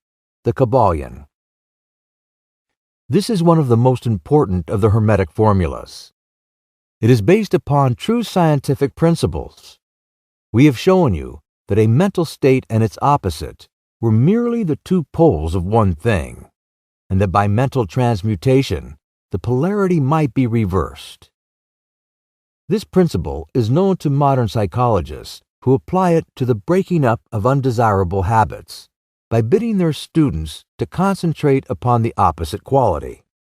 If you are possessed of fear, do not waste time trying to kill out fear, but instead cultivate the quality of courage, and the fear will disappear. Some writers have expressed this idea most forcefully by using the illustration of the dark room. You do not have to shovel out or sweep out the darkness, but by merely opening the shutters and letting in the light, the darkness has disappeared. To kill out a negative quality, concentrate upon the positive pole of that same quality, and the vibrations will gradually change from negative to positive, until finally you will become polarized on the positive pole instead of the negative. The reverse is also true, as many have found out to their sorrow, when they have allowed themselves to vibrate too constantly on the negative pole of things. By changing your polarity, you may master your moods, change your mental states, remake your disposition, and build up character. Much of the mental mastery of the advanced Hermetist is due to this application of polarity, which is one of the most important aspects of mental transmutation. Remember the Hermetic axiom quoted previously, which says, "Mind, as well as metals and elements, may be transmuted from state to state, degree to degree, condition to condition, pole to pole, vibration to vibration." The Kybalion. The mastery of polarization is the mastery of the fundamental principles of mental transmutation or mental alchemy. For unless one acquires the art of changing his own polarity, he will be unable to affect his environment. An understanding of this principle will enable one to change his own polarity as well as that of others, if he will but devote the time, care, study, and practice necessary to master the art. The principle is true, but the results obtained depend upon the persistent patience and practice of the student. Rhythm may be neutralized by an application of the art of polarization. The Kybalion. As we have explained in previous chapters, the Hermetists hold that the principle of rhythm manifests on the mental plane as well as on the physical plane, and that the bewildering succession of moods, feelings, emotion, and other mental states are due to the backward and forward swing of the mental pendulum, which carries us from one extreme of feeling to the other. The Hermetists also teach that the law of neutralization enables one, to a great extent, to overcome the operation of rhythm in consciousness. As we have explained, there is a higher plane of consciousness, as well as the ordinary lower plane, and the master, by rising mentally to the higher plane, causes a swing of the mental pendulum to manifest on the lower plane, and he, dwelling on his higher plane, escapes the consciousness of the swing backward. This is effected by polarizing on the higher self, and thus raising the mental vibrations of the ego above those of the ordinary plane of consciousness. It is akin to rising above a thing and allowing it to pass beneath you. The advanced Hermetist polarizes himself at the positive pole of his being, the I am pole, rather than the pole of personality, and by refusing and denying the operation of rhythm, raises himself above its plane of consciousness, and standing firm in his statement of being, he allows the pendulum to swing back on the lower plane without changing his polarity. This is accomplished by all individuals who have attained any degree of self-mastery, whether they understand the law or not. Such persons simply refuse to allow themselves to be swung back by the pendulum of mood and emotion, and by steadfastly affirming the superiority, they remain polarized on the positive pole. The master, of course, attains a far greater degree of proficiency because he understands the law which he is overcoming by a higher law, and by the use of his will he attains a degree of poise and mental steadfastness almost impossible of belief on the part of those who allow themselves to be swung backward and forward by the mental pendulum of moods and feelings. Remember always, however, that you do not really destroy the principle of rhythm, for that is indestructible. You simply overcome one law by counterbalancing it with another, and thus maintain an equilibrium. The laws of balance and counterbalance are in operation on the mental as well as on the physical planes, and an understanding of these laws enables one to seem to overthrow laws, whereas he is merely exerting a counterbalance. Nothing escapes the principle of cause and effect, but there are many planes of causation, and one may use the laws of the higher to overcome the laws of the lower. The Kybalion. By an understanding of the practice of polarization, the Hermetists rise to a higher plane of causation, and thus counterbalance the laws of the lower planes of causation. By rising above the plane of ordinary causes, they become themselves, in a degree, causes, instead of being merely caused. By being able to master their own moods and feelings, and by being able to neutralize rhythm, as we have already explained, they are able to escape a great part of the operations of cause and effect on the ordinary plane. The masses of people are carried along, obedient to their environment, the wills and desires of others stronger than themselves, the effects of inherited tendencies, the suggestions of those about them, and other outward causes, which tend to move them about on the chessboard of life like mere pawns. By rising above these influencing causes, the advanced Hermetists seek a higher plane of mental action, and by dominating their moods, emotions, impulses, and feelings, they create for themselves new characters, qualities, and powers by which they overcome their ordinary environment and thus become practically players instead of mere pawns. Such people help to play the game of life understandingly instead of being moved about this way and that way by stronger influences and powers and wills. They use the power of cause and effect instead of being used by it. Of course, even the highest are subject to the principle as it manifests on the higher planes. But on the lower planes of activity, they are masters instead of slaves. As the Kybalion says, the wise ones serve on the higher, but rule on the lower. They obey the laws coming from above them, but on their own plane and those below them, they rule and give orders. And yet, in so doing, they form a part of the principle instead of opposing it.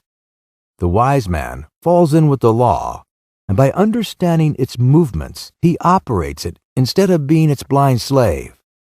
Just as does the skilled swimmer turn this way and that way, going and coming as he will, instead of being as the log, which is carried here and there, so is the wise man as compared to the ordinary man. And yet both swimmer and log, wise man and fool, are subject to the law. He who understands this is well on the road to mastery. The Kybalion. In conclusion, let us again call your attention to the Hermetic axiom. True Hermetic transmutation is a mental art, the Kybalion. In the above axiom, the Hermetists teach that the great work of influencing one's environment is accomplished by mental power. The universe being wholly mental, it follows that it may be ruled only by mentality.